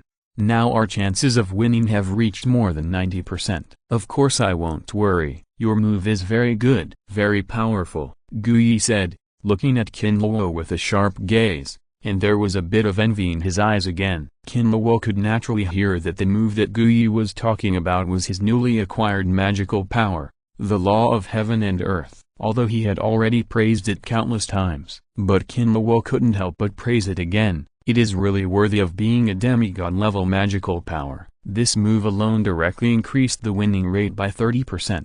Master Guyi, if that's the case, then shouldn't we distribute the roles in the battle? Do you think my distribution is okay? Let me deal with Dormammu and Mephisto. As for the Devourer of Planets, leave it to the God King Odin, and you will be on the side to scout for us. Hearing Kinluo's distribution plan, Guyi couldn't help twitching at the corner of her mouth. She looked at Kinluo with some confusion and asked, "Why, does Odin have any grudge against you?" "As far as I know, you should have never met." "Nothing, I just want to trick him." "I have a hunch that the old guy will definitely plot against me," Kinluo said with a smile. Chapter 204. Ancient One's Pension Plan. Loki's coming. Maybe what you said is right. I think Odin will definitely regret his behavior, Ancient One said ambiguously, but the meaning of the words couldn't be more obvious. In the future she saw, Odin did pit Kinluo, but he also paid a heavy price. Kinluo's eyes narrowed slightly. Originally, he just had a hunch. This hunch came after he absorbed the power of Thor and Thor's hammer, but now that it has been confirmed by Ancient One, it must be true. Okay, Odin, you old yin coin, you actually want to calculate me? Wait, if you force me, I will release your daughter directly, and see what you will do then. Let's talk about the allocation of opponents tomorrow. There are too many variables, and I can't be sure of the best result. In short, after this battle, there will be no strong enemy invasion on Earth for a long time, and I will have a chance to have a good rest. When Ancient One said this, he rubbed his forehead involuntarily. She had forgotten how many futures she had witnessed in the past 2 days, and even she couldn't help but feel a little headache. Kinluo couldn't help but feel moved when he heard this. To be honest, Kinluo had a good impression of this white-boiled egg. It was a pity to let this person die like this. As the Supreme Mage, she had protected the Earth for thousands of years, and it seemed that she had not experienced the wonderfulness of this colorful world. Master Guyi, in fact, you really don't have to die. Why do you have to choose between this and that? After unloading the burden, wouldn't it be better to live in seclusion directly? I know there is a place that is particularly suitable for you to live in seclusion, and I promise that no one will disturb you. If you don't want to live in seclusion, looking at the world you have protected for thousands of years is not a good choice. Kinluo's voice fell, and he clearly saw a glimmer of light in Guyi's eyes. But it was quickly hidden. Seeing this situation, Kinluo's eyes lit up slightly, and it was good to be moved. If Guyi's heart was really a pool of stagnant water, it would be a troublesome thing. Now at least there is some hope. Everything depends on human effort. At most, it can be just like the original novel. Anyway, he has nothing to lose. Guyi showed a strange look on his face and said, "You said that the place suitable for seclusion is not your hero apartment, right?" Of course, as the saying goes, small seclusion is in the wild, big seclusion is in the city. My hero apartment is definitely the best seclusion in the world. Kinluo admitted it directly. In fact, he didn't want Guyi to die, and he had other little thoughts. There are more and more people in his hero apartment, but most of them are so strong. Maybe when old Carter gets the power of the underworld, he can sit in charge for a while. But old Carter Kinluo has other uses. The time in the hero apartment in the future should not be too long, so he still needs a place to calm down. Guyi is a good choice. With her, Kinluo can go out and hang out at ease. If there is any problem in the hero apartment, she can also solve it easily. After all, there are very few troubles in this world that even Guyi can solve. You guys, you really have a good plan. Let's talk about this later. Ancient One shook his head, and then said with a serious face, "Now you should go back and make arrangements." The youngest son of the God King has come to the earth with the help of Thanos and is about to set off a turmoil. Oh, is the war about to start? Kinluo showed a weird smile on his face. This Loki came at a really bad time. New York is not as simple as before, not counting the 3 people from S.H.I.E.L.D. Because of Kinluo's existence, not only has Tony changed dramatically, the nano armor is about to be completed. The new and old Ghost Riders, Venom, Panel, and Spider-Man, Green Goblin and his son, May Parker, who is at the level of a lieutenant general. These people, except for the Green Goblin and his son who are slightly weaker, any one of them is enough for him to drink a pot. Now that these people have gathered in the hero apartment in New York, Kinluo seems to have been able to imagine the scene of Loki being hammered. By the way, Master Ancient One, you just watch Loki make trouble, and you come out to take care of it? Kinluo asked with a smile. It's just a small fight. I don't need to do anything. It will be solved. Ancient One said calmly. Okay, I'll go back first. Let me know when the battle starts tomorrow, Kinluo said, and his figure flashed and disappeared directly in Camartage, returning to old Carter's room in the hero apartment. Loki was about to make trouble. He just took this time to solve the problem with old Carter, in order to avoid any accidents at that time. If old Carter could recover his strength when he was away, his combat power would be enough to decide the situation. Old Carter was drinking tea at this time. His face was still a little pale, but he had almost recovered. Seeing this, Kinluo directly used a blood diversion to help him recover his physical strength. With the nourishment of blood and chi, old Carter's face instantly regained its blush, and the consumption of his body also slowed down. But he looked even older, because he now completely lost the power of the Ghost Rider. When testing the Hades flame, the power on his fingers was his last strength. Kinluo, there's no need to do this. I'll be back in shape after a short rest. Feeling the energy in his body, old Carter was grateful and asked a little embarrassedly, "Someone is about to come and cause trouble, and time is a little tight, so old Carter, I'll help you recover your strength first. What do you think?" Chapter 270. Kinluo ignored it directly. Instead, he looked at Doctor Strange and Wang. Then he turned around and looked at Ancient One with a smile and said, "It seems that the person who paved the way for you has been found?" Ancient One's face changed slightly when she heard this. She didn't want Doctor Strange to know that she was going to inherit the Supreme Sorcerer. With a raised hand, 2 secret energy flashed. Wang and Steven, who were already a little confused, became dull. The memory of Kinluo's words just now was completely cleared by Ancient One. Master Ancient One, there is no need to be so cautious, right? Kinluo was a little surprised when he saw this. It was a bit straightforward and decisive to erase the memory right away. Now the future has changed too much. I don't want his future to have too many variables, so you just need to know about this matter. Don't say anything more. Ancient One's face was full of helplessness. Looking at Kinluo, the culprit who made the future full of variables, he said, "Okay, as you wish." Kinluo shrugged his shoulders and said indifferently. At this time, Doctor Strange and Wang also came back to their senses. They frowned, and there was an obvious discomfort in their heads. They always felt that they had forgotten something, but they couldn't remember what they had forgotten. Kinluo walked towards the two with a smile. Seeing this, Guyi thought that Kinluo was going to make trouble, and couldn't help frowning, but he didn't say much, just stood there and watched silently. Doctor Strange and Wang also noticed Kinluo's actions. The two suddenly became nervous, and there was a trace of panic in their hearts. "I don't understand what such a powerful person means. Could it be that he came to help because he saw that they were not unconscious?" "Hello, I am Kinluo, a friend of Master Guyi. I just made a small joke just now." "Didn't scare you?" Kinluo said with a smile, with a kind expression. Hearing this, whether it was Guyi, Doctor Strange or Wang, they all felt like they were screwed. Such a big scene just now. What the hell is a small joke? What kind of big joke is that? Destroying the Earth? At this time, Doctor Strange's pupils shrank slightly. You are Kinluo, the one who fought the green monster?" "Yes, it's me." Kinluo admitted it happily. At the same time, he felt a little strange in his heart. Why did everyone on Earth know about his fight with the abomination? Is the matter so widely spread? Of course,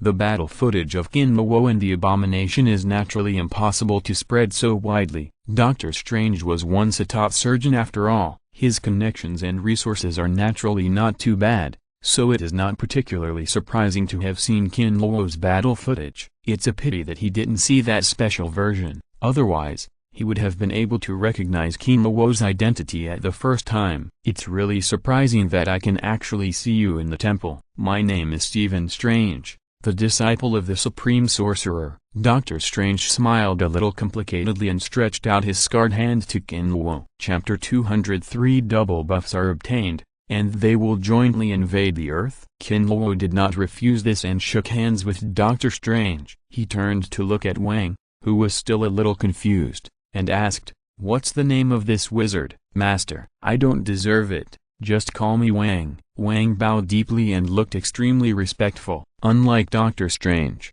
in his opinion, Kinluo was already at the same level as the Supreme Sorcerer. His heart was naturally full of respect.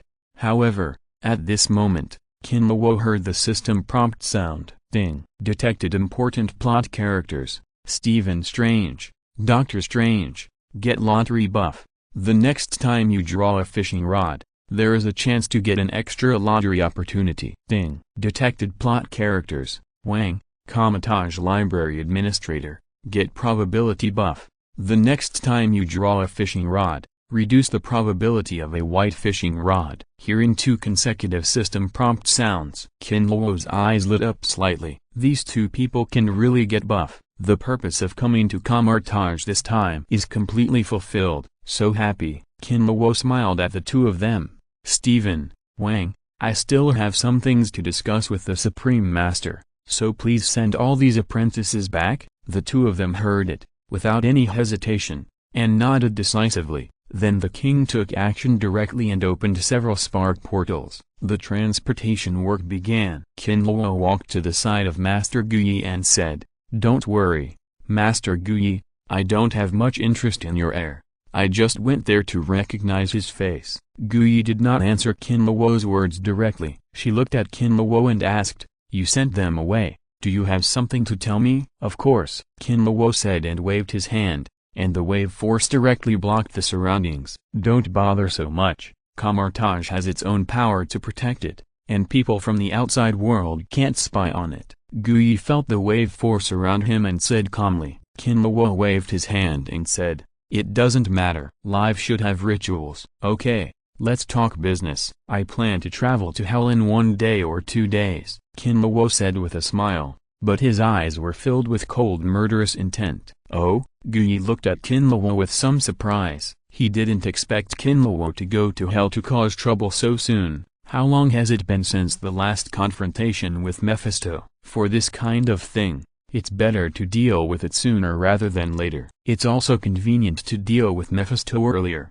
otherwise, That guy might do something. Hearing Kinluo's words, Guyi nodded in agreement. Indeed, Mephisto is really capable of causing trouble. But thinking of the future he saw recently, Ancient One showed a bit of a weird look on his face. In fact, if you don't come to me, maybe I will come to you tomorrow? You and Mephisto really think alike. Kinluo was slightly stunned when he heard this, and asked in confusion, "What do you mean? What did you see through the time stone?" Mephisto is going to make trouble again. Ancient One nodded again and said, "I did see something." Mephisto contacted Dormammu and Galactus and prepared to attack the Earth tomorrow. As soon as these words came out, even Kinluo was full of confusion. He didn't expect that Mephisto actually went to ask for foreign aid, and he also invited the big guy Galactus. Fuck, did Mephisto make such a big deal this time? I really underestimated him. Kinluo was surprised and burst out the national quintessence directly,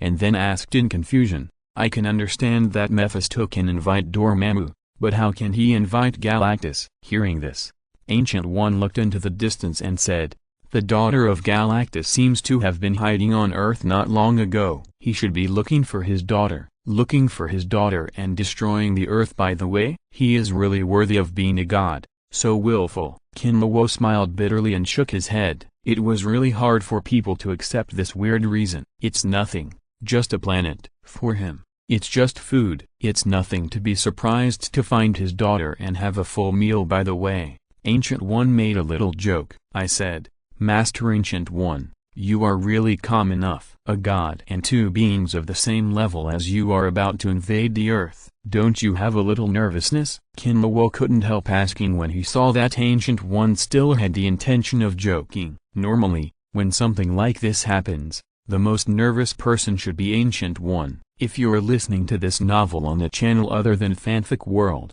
it means they downloaded and uploaded it without effort. We cordially invite you to visit our channel, Mundo Fanfic Novelist. There you'll find the original version of this story and you can explore many other novels of various genres. We are waiting for you to immerse yourself in a world of incredible novels. Chapter 271. You can't say you're going to fight, right? When Thor had this idea, he immediately rejected it. He couldn't help but think of the scene where Kinluo fought with the incarnation of Mephisto. Go to fight the Earth? Don't be ridiculous. He didn't have the idea of looking for abuse, and his Thor's hammer seemed to be very afraid of Kinluo. How could he fight? Don't worry, Father of the Gods, I will definitely bring Loki back. Thor knelt on one knee decisively, with an excitement on his face that could not be concealed. Looking at Thor's state at this time, Odin couldn't help but raise his eyebrows, and felt a little unhappy that Thor agreed so happily. This is not to bring Loki back, it's clearly to use the convenience of the mission to fall in love. I didn't expect that my son is still an infatuated person, thinking about that human girl so much. But for Jane Fortes, Odin would never agree to let Thor be with her. Not to mention that their identities are not equal. Lifespan is also very different. Asgardians have a long lifespan and can generally live to 5,000 years old. Normal humans can live for 100 years. Even a strong man like the Ancient One needs the power of darkness to prolong his life. Thor is now in his prime, and he has at least thousands of years to live. It is doomed that the two of them will be together. Moreover, from the future that Odin saw, the appearance of that girl will aggravate the disaster of Asgard. Odin thought to himself, wait until this matter is over. Whether Thor is willing or not, force Thor and Sif to get married. Cook the rice into a fait accompli, and completely cut off his thoughts.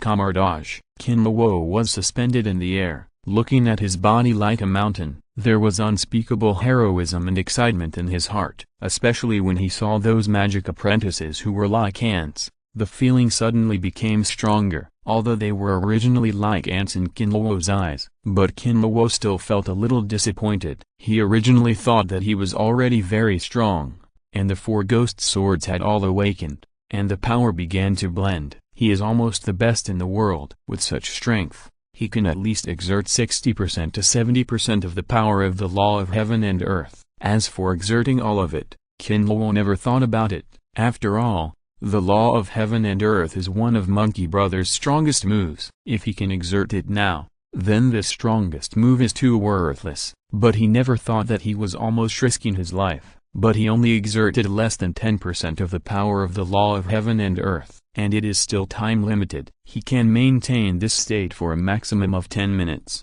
Once the time is exceeded, his body will inevitably be traumatized. Even the backlash of this level of magical power is not so easy to bear. Kinluo will lose a layer of skin if he doesn't die. However, no matter how disappointed he was, Kinluo quickly accepted this fact. It's not that his strength will not improve. The power of the ghost sword has not yet been completed in the second and third awakenings. One day he will be able to fully exert the power of the law of heaven and earth. Chapter 202 Guyi was sour. Doctor Strange and Wang Kinluo bowed his head slightly. It was discovered that Mordo was still maintaining the magic circle that gathered the power of the magic apprentices. However, the magic circle was on the verge of collapse at this time. Only Mordo was still struggling to support it. As for the remaining magic apprentices, except for Steven and Wang who could barely stand, the rest, one by one, fell into a coma. In fact, Mordo was still able to maintain the magic circle and the magic apprentices were still alive, thanks to the Ancient One who activated the protective formation of Kamardage. Otherwise, the pressure that Kinluo burst out when he performed the law of heaven and earth could really crush people to death. Ancient One looked at Kinluo in the sky. His eyes were indescribably complicated, shocked, solemn, puzzled, and a little envious and jealous. Yes, Ancient One was a little envious, even a little sour. She could see that Kinluo had used some secret method to burst out such a powerful force. But so what? Think about her thousands of years, with the assistance of the Time Stone and the inheritance of the supreme wizards of all times, with all kinds of blessings. She has come to this point today. And what about Kinluo? How long has he possessed extraordinary power? He has already reached the point of competing with it,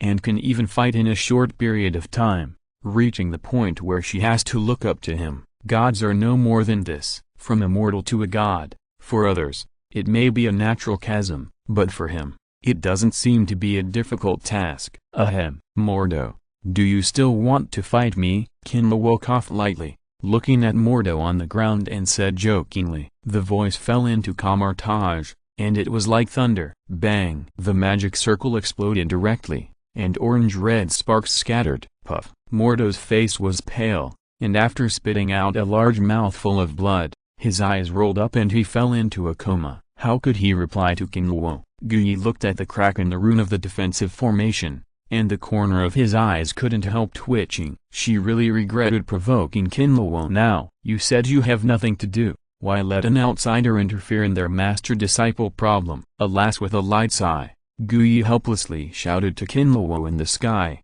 Kinluo, it's almost done. Take back your power, otherwise Kamartage's defense array will not be able to hold up. Kinluo smiled slightly when he heard the words. After taking another look at the mountain that was level with it, with a thought, he released the power of the law of heaven and earth. In an instant, the wind was calm and the clouds were light. Kinluo landed on the ground with a slightly tired look on his face, feeling less than 40% of the power in his body. Kinluo couldn't help but smile bitterly in his heart. It really deserves to be a demigod level move. It took so long to consume so much power. It seems that he will never be the persistent boy again. Do you have to play so big? Guyi came to Kinluo, pointed to the magic apprentices who fell to the ground and fainted, and asked with a helpless look on his face, Master Guyi, you see, I am not doing this for your own good. Severe illness requires strong medicine. Look, how strong it is. Kinluo smiled slightly and raised his eyebrows at Mordo, who was vomiting blood and fainting. He would never admit that he made such a big fuss just to show off. When it's time to pass the buck, you have to pass it on, right? Guyi disagreed with Kinluo's explanation 120 times. She looked at Kinluo with eyes that seemed to say, I don't believe you, you little brat are so bad. Chapter 272. He looked at Loki fiercely. You look for enough. Before Omnimore could say the word die, Thanos interrupted him. Then he turned his head and looked at Loki and said, Loki, if you still want revenge, you'd better not make any more noise. Otherwise, I don't mind changing someone to go to Earth to complete the task. Loki was caught. He lowered his head and dared not make any sound, and even his breathing became slow. He was afraid that the sound of his breathing would disturb the Overlord, who was not in a very happy mood. Loki dared to have some small thoughts and small movements in front of Ebony Maw, but in front of Thanos, he really became the third grandson. The other party's reputation in the universe is not inferior to his father. Ebony Maw,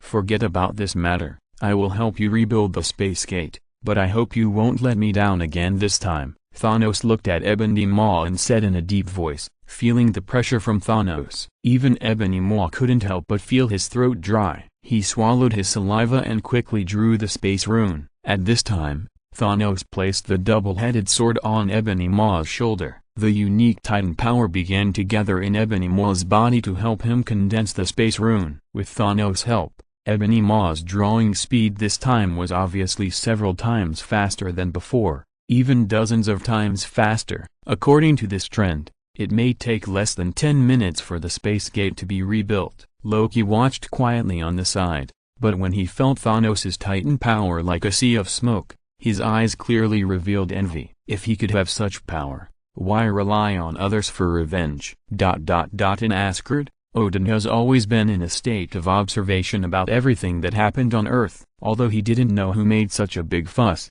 he knew very well that the only people on the entire Earth who could have such ability were the Supreme Sorcerer Ancient One and the human boy Kinlawo. And Odin was more inclined to Kinlawo's actions, because this power is very strange. It definitely does not belong to the secret magic of Ancient One. It's getting stronger and stronger. I hope this time the vibration of space will not affect Hela's seal. Otherwise, it will be a bit troublesome. Odin rubbed his temple tiredly. He really didn't know whether the change of Kinlawo appearing on the Earth was good or bad. It's not good to feel that many things are out of control. At this time, the energy of the cosmic cube once again attracted Odin's attention. Chapter 201 The Way to Go to the Earth. The cosmic cube of 1/10 of power was thrown from Odin's hand. So Odin is very familiar with its power. The power of the cosmic cube was mobilized, and he also sensed the formation of the space gate clearly. It's just that Odin thought that after the space collapsed, the other party would not re-establish the space gate so quickly. As a result, it turned out that he was wrong. Really scheming. Forget it. It's time to let Thor go back to the Earth. I hope the two brothers will know what's good for them and don't provoke that human, Odin murmured, with a helpless look on his face. That's what he said. But he knew his youngest son's character very well. It's not an exaggeration to describe it as revenge for every grievance in the Dragon Country language. Loki suffered such a big loss at Kinlawo's hands, and he will definitely want to retaliate. Now Odin can only hope that Thor can bring his naughty brother back soon. On the Rainbow Bridge, looking at the bridge destroyed by the Coin of Fate, Thor's face was full of sorrow. He found that he had changed a little. After returning to Asgard and gaining divine power, he was not as happy as he thought. On the contrary, he missed the days with Jane Fords more. The sweetness and call of love made Thor want to return to Earth all the time.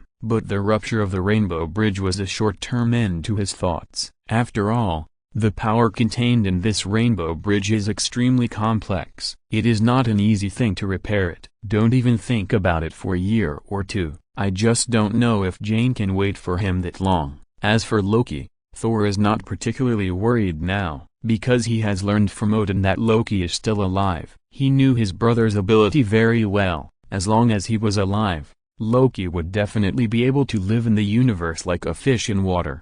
Just as Thor sighed again, there was a sudden sound of footsteps behind him. Heimdall, if you want to comfort me, let me see how Jane is doing. Okay, Thor said without turning his head. Do you really want to go to Earth? Heimdall looked at Thor squatting on the ground and said meaningfully. Thor was stunned when he heard this. There is something behind his words. Standing up quickly, Thor's eyes were faintly shining, and he asked expectantly, do you have a way, Heimdall? I have no way, and I don't have the ability to teleport you to Earth. Heimdall shook his head, and his expression was always so calm. Thor's eyes dimmed again. Then what's the point of you saying this? Just because I have no way doesn't mean that others have no way, Heimdall said, and his eyes like eagle eyes swept towards Odin's palace. Thor immediately understood what Heimdall meant. He said excitedly, yes. The father of the gods must have a way. That's great. Thank you, Heimdall. Where are the people? Just when Thor wanted to thank Heimdall, he found that he had disappeared in front of him. He stood at his post again and closed his eyes to rest. Thor smiled knowingly when he saw this. He ran towards Odin's bedroom happily. After Thor left, Heimdall opened his eyes, looked at Thor's back, and shook his head helplessly. Sure enough, the son can never beat the father, and all the reactions are within the expectations of a god king. That's right. The reason why Heimdall said these words was because he received instructions from Odin, the father of the gods. The father of the gods. Thor pushed open the door of Odin's palace and shouted loudly, "Thor, you are here at the right time. Loki is about to appear on the earth. I hope you can bring him back." Before Thor could speak, Odin spoke first. "I never expected such a good thing." Thor was still worrying about how to find an excuse to tell Odin about going to Earth. Chapter 273. He really couldn't wait to go to Earth, this sad place, for revenge. Loki seemed to have thought of the scene where Thor and Kinmol knelt in front of him and begged for mercy, as Ebony Maw drew more and more runes.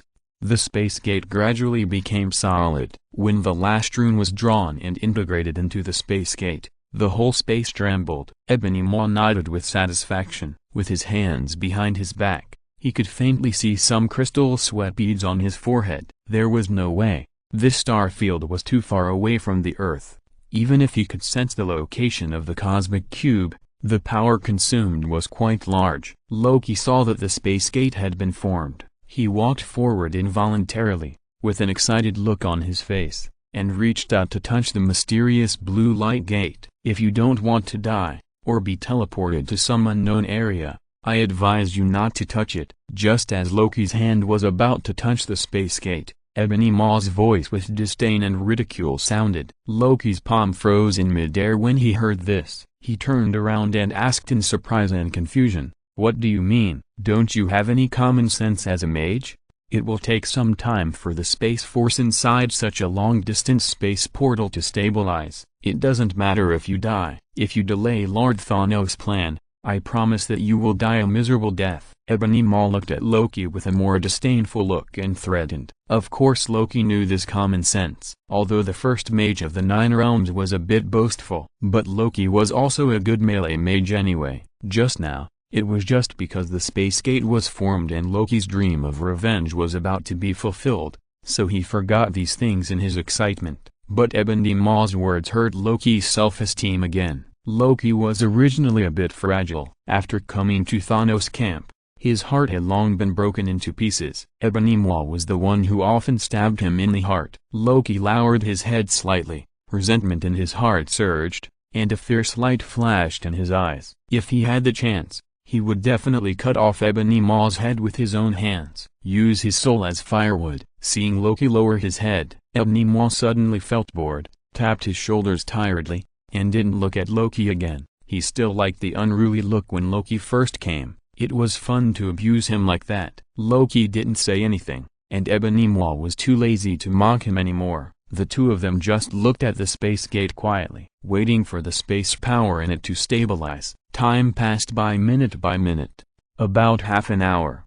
The space gate that originally emitted a dazzling light became soft. At first glance, it looked like a blue crystal mirror. "Why don't you leave at this time? Are you waiting for me to send you off?" Ebony Maw still had that sarcastic look. Loki didn't say much, and raised his leg and walked towards the space gate. "Thor, are you ready to face my revenge? The throne of Asgard can only be mine." Crack. When Loki was getting angry, he heard a crisp sound suddenly. It was like the sound of glass breaking. Chapter 200. The space gate shattered. Thanos takes action. Loki looked at the fine cracks appearing on the space gate in front of him. He was a little dazed. But Loki came to his senses quickly. There was a problem with the space gate. It doesn't matter what the problem is now. The important thing is to save his life. Once the space force in the space gate erupts, at such a distance, even Loki with the blood of the frost giant can't withstand it. Shapeshift. Loki exerted his magical power, and his figure instantly became illusory, and the next second he appeared 100 meters away. The magical light instantly enveloped the area near the space gate, making it difficult for Ebony Maw to see what was happening at the space gate. It was obvious that Loki wanted to trick Ebony Maw, but Ebony Maw also realized that something was wrong at this time. He waved his hand, and the magical light instantly dissipated completely. Then he saw the space gate that was constantly collapsing. Ebony Maw's face instantly became as ugly as it could be. He quickly mobilized the power in his body. He drew the blue space runes again, trying to stabilize the collapsed space gate. However, just when Ebony Maw had just drawn 3 or 4 symbols, bang, the space gate seemed to be stimulated by something violent, and the cracks that were originally just spider webs exploded instantly. Countless space energies raged on the surrounding land. Damn it, Ebony Maw cursed, turned around and started running. He had to run. He knew very well how strong the space force he had drawn the runes to condense was. Now he could only pray that the space force would not explode on this planet. Otherwise, the entire planet would not be completely destroyed, and only half of it would be left. However, at this moment, a Thanos wearing armor and holding a double-headed sword fell from the sky. Looking at the space gate that was about to collapse, Thanos waved the double-headed sword without saying a word and slashed at the space gate. Boom! With a sound there was a deafening bang, a flash of blue light, and the terrifying force of space instantly blasted a 1,000-meter deep pit in the ground. At the edge of the pit, Thanos stood with a knife in his hand, and a trace of bright red blood was faintly visible at the corner of his mouth. His mouth was filled with the smell of blood. Thanos looked at the deep pit, and couldn't help but rejoice in his heart. Fortunately, he acted in time and cut off the connection of the force of space and the space gate. The power erupted by the force of space was less than 1/10. Otherwise, he would not only bleed a little, but at least he would lose a layer of skin. Ebony Maw, what's going on? Why did this happen to the space gate? Thanos wiped the blood from the corner of his mouth silently, looked at the frightened Ebony Maw and questioned. Even though Thanos has always been generous to his subordinates, but such a fatal mistake made Thanos couldn't help but get angry. At the same time, he was a little confused. With the power of Ebony Maw, this kind of problem shouldn't happen. Could it be that something happened to the cosmic cube? Ebony Maw hurriedly half-knelt in front of Thanos, and said in a shameful voice, "I'm sorry, Lord Thanos. I don't know what the problem is. The space gate just stabilized, but it suddenly collapsed. Please give me some time, I will find out everything." Hearing Ebony Maw's words, Thanos' face was gloomy, and I don't know what he was thinking. At this time, Loki walked over with a mean look, shook his head and said, "Lord Ebony Maw, you should have some common sense of magic. A space gate like this is extremely difficult to be interfered with by the outside world, unless a superpower appears on the Earth. This power will even cause the collapse of the space within the entire Earth. But how likely do you think this is? Maybe you are too tired. It is normal to make some mistakes. Who hasn't made mistakes before? Isn't that right?" Ebony Maw almost went crazy when he heard Loki's sarcastic words. Chapter 274. She kept shouting in her heart, "Supreme Sorcerer, I can finally protect you. Don't worry, I will defend the temple to the death." However, it was a bit difficult for Mordo to support such a magic circle alone. The magic circle became illusory just after it was formed, and it was about to disappear. Mordo was a little anxious. He shouted to the apprentices who also lacked mystical energy, "Hurry up, gather the mystical energy." Many apprentices did not hesitate too much after hearing this. They ran over and stretched out their hands to pour the mystical energy in their bodies into the magic circle. Many people add fuel to the fire. As the mystical energy continued to increase, the magic circle became more solid, and even larger than before.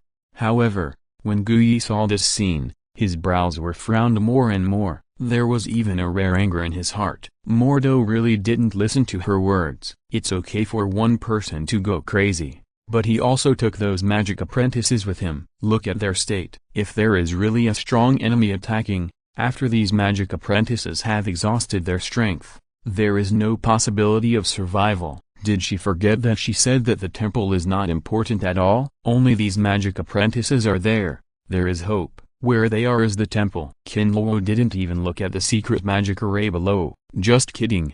The power they exerted is less than 1% of Guyi. Even his protective sword energy can't be broken. So what is there to worry about? Kinlawo took a deep breath. After calming down, he began to circulate the power in his body according to the magical method of Fatianqiangdi. At this moment, the power of the 4 ghost swords was mobilized one after another, and even the ghosts and gods in Kinlawo's ghost hand were awakened by this power. They became agitated. Kinlawo's ghost hand regained its hideous and handsome appearance. Sure enough, it's the dark aura. There is a dark aura in the man's arm. He is Dormammu's lackey. I am right. After feeling the evil aura of the ghosts in the ghost hand, Mordo became more excited. Originally, he was still a little concerned about Kinlawo's identity. If he was really a friend of the Supreme Mage, it would be a big sin to take him. But now it seems that everything he did was right. How could a dignified Supreme Mage become friends with a person who mastered the power of darkness? The magic circle began to rotate,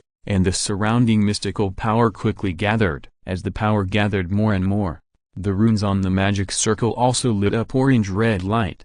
The surrounding space was affected by the magic circle and became slightly distorted. Mordo felt the power on the magic circle, and his heartbeat began to accelerate. This was the first time he mastered such a powerful power. He firmly believed that with this power, he would definitely be able to help him eliminate evil.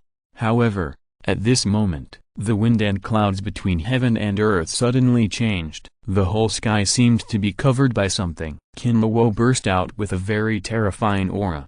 The surrounding space couldn't even bear it and began to shatter. Guyi looked at Kinlawo, whose aura was constantly increasing in the sky. The corner of his eye could not help but twitch. Chapter 199, 100 times combat power, Gate of Space. At this time, Guyi seriously suspected that Kinlawo did not want to teach his disciples a lesson. Instead, he wanted to destroy the temple. As the aura around Kinlawo became stronger and stronger, the whole world trembled, and the cracks in space became more and more dense. Guyi could not sit still at all. If this goes on, let alone Kamartaj, the entire mountain range, and even the earth may not be able to withstand this powerful force. It's a bit too big. Guyi stood up suddenly, looking at Kinlawo in the sky with a serious look. He tapped the air with his fingers. Soon several runes flew out and landed accurately in various places on Kamardaj. The place where Guyi and his disciples lived naturally had a similar mountain protection formation. And now Guyi was activating the defensive formation that had been arranged long ago. With the power that Kinlawo had burst out at this time,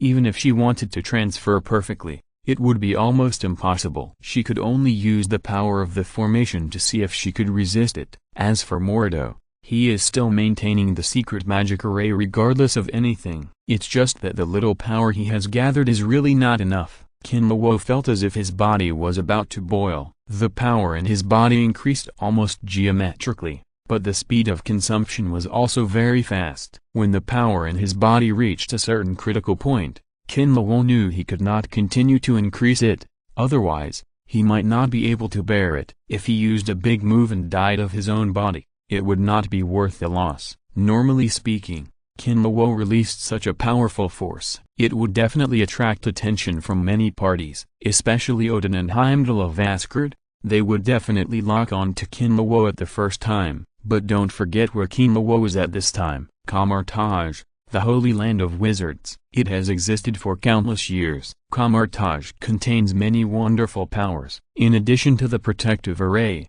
it also has magic similar to confusion. Under the deliberate control of the Ancient One, everything that happened here has been completely covered up. Even gods, before entering this space, can't even think of peeping into what's going on here. All they can see is a cloud of fog. Kinlawo's outburst will naturally not attract any attention. The long brewing power is released. The sense of pleasure makes Kinlawo roar involuntarily.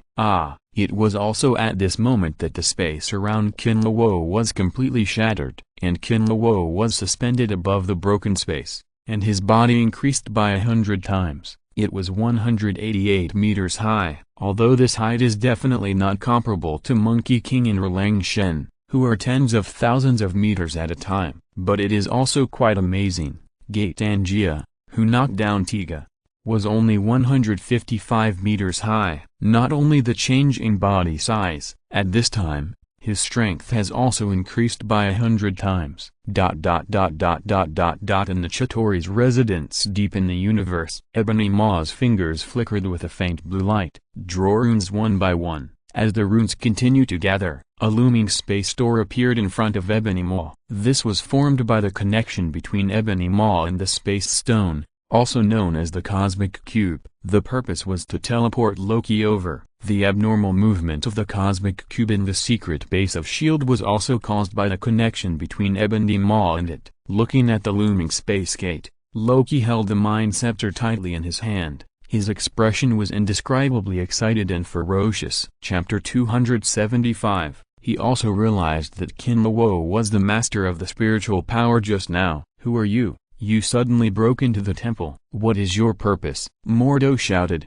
and a mystical magic circle appeared on his hands. He looked at Kinlawo with hostility. Seeing this, the magic apprentices behind him followed and formed a mystical magic circle with their hands. However, the strength of those magic circles was very disappointing. Some were even just a little spark. Among the magic apprentices, only Dr. Strange, Stephen Strange and his future assistant Wang did not act rashly. Instead, they looked at Kinlawo with some curiosity, thinking about the identity of the person in front of them. This is the difference between Stephen Strange and Mordo. Although Stephen Strange respected the Ancient One, he did not reach the level of fanaticism like Mordo. He had his own ideas and could think about problems calmly. If Kinlawo was really an invader, there was no need for them to take action. The Ancient One would have solved it directly. Kinlawo shook his head helplessly when he saw this scene, turned to look at Guyi and asked, Master Guyi, your disciples are quite reckless, don't you care? Guyi glanced at Kinlawo lightly, and did not speak, just leisurely tasting the tea in front of him. Hey, Master Guyi, you guys are not going to mess with me, are you? Kinlawo stretched out his hand in front of Guyi and asked. However, Guyi was still in that calm state. Suddenly, Kinlawo's heart moved and seemed to understand the intention of this old monster. Could it be that she wanted to use herself to educate her disciples? Bold. How dare you be rude to the Supreme Master? Before Kinlawo could think more, Mordo was completely furious. In his opinion, Kinlawo's behavior just now was an insult to the Supreme Master. Mordo's magic circle in his hand changed, and then an orange-red mystical whip was swung out and whipped towards Kinlawo. Crackling, some harsh sounds rang out, and before Mordo's secret whip could touch Kinlawo, it was cut into pieces by his protective sword energy and dissipated in the air. Master Ancient One, if they do this again, I will fight back. Don't blame me. Kinlawo didn't even look at Mordo, and continued to speak to Ancient One. Just don't kill anyone. Ancient One finally spoke at this time. She raised her head slightly and looked at Kinlawo with a kind smile. She didn't say her words out loud, but just transmitted them through some kind of sound transmission method. Kinlawo couldn't help but twitch at the corner of his mouth when he heard it. Good guy. Who said that Baelyudan's heart is not black? Sure enough, the old monster who has lived for thousands of years has no good heart. It's really pitiful for his disciples. Obviously, he was eager to protect his master, but he had to be beaten up. If it were someone else, Kinlawo would definitely not want to be the black face. But Ancient One was different. He was the Supreme Mage, and he was given enough face by a phone call. It was a matter of reciprocity. It was no problem to help a little, and Kinlawo was very happy to educate the naughty children. Even those magic apprentices of Mordo did not look like children, but in front of the old monster who had lived for 1,000 years, these apprentices were naughty children. What moves do you have?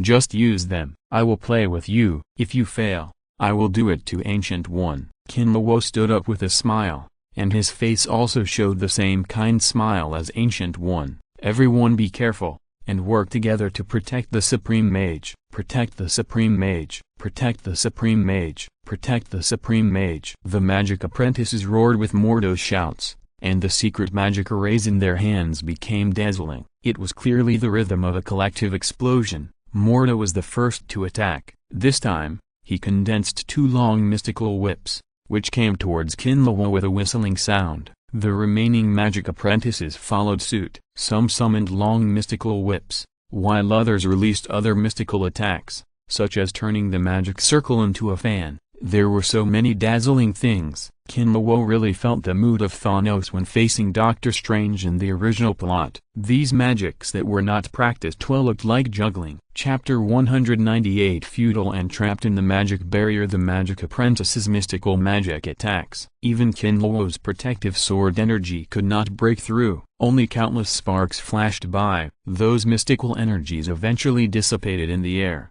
The energy concentration of the entire camartage increased by a few points. Stephen, Wang, what are you two still looking at? Come and help. Mordo's eyes turned red, and he turned his head to stare at Doctor Strange and the two who were still hesitating whether to take action. Wang was embarrassed when he heard this. He told himself that there was no need to take action in this matter. Mordo was too arbitrary. Didn't you see that the Supreme Sorcerer didn't make any move? But after so many years of friendship, he really felt that if he didn't take action, he would be betrayed. Just when Wang was in danger, Stephen stood in front of him, frowned and looked at Mordo and said, Baron Mordo, calm down. I don't think that Asian should be an enemy. Didn't you see that the Supreme Sorcerer didn't take action? Humphrey, who knows if that man is from the Dark Dimension? Maybe the Supreme Sorcerer and Dormammu are fighting souls and can't take care of this place. Mordo snorted coldly and shouted in an excited tone, I don't know if he is trying to persuade Doctor Strange or himself. If you don't want to help,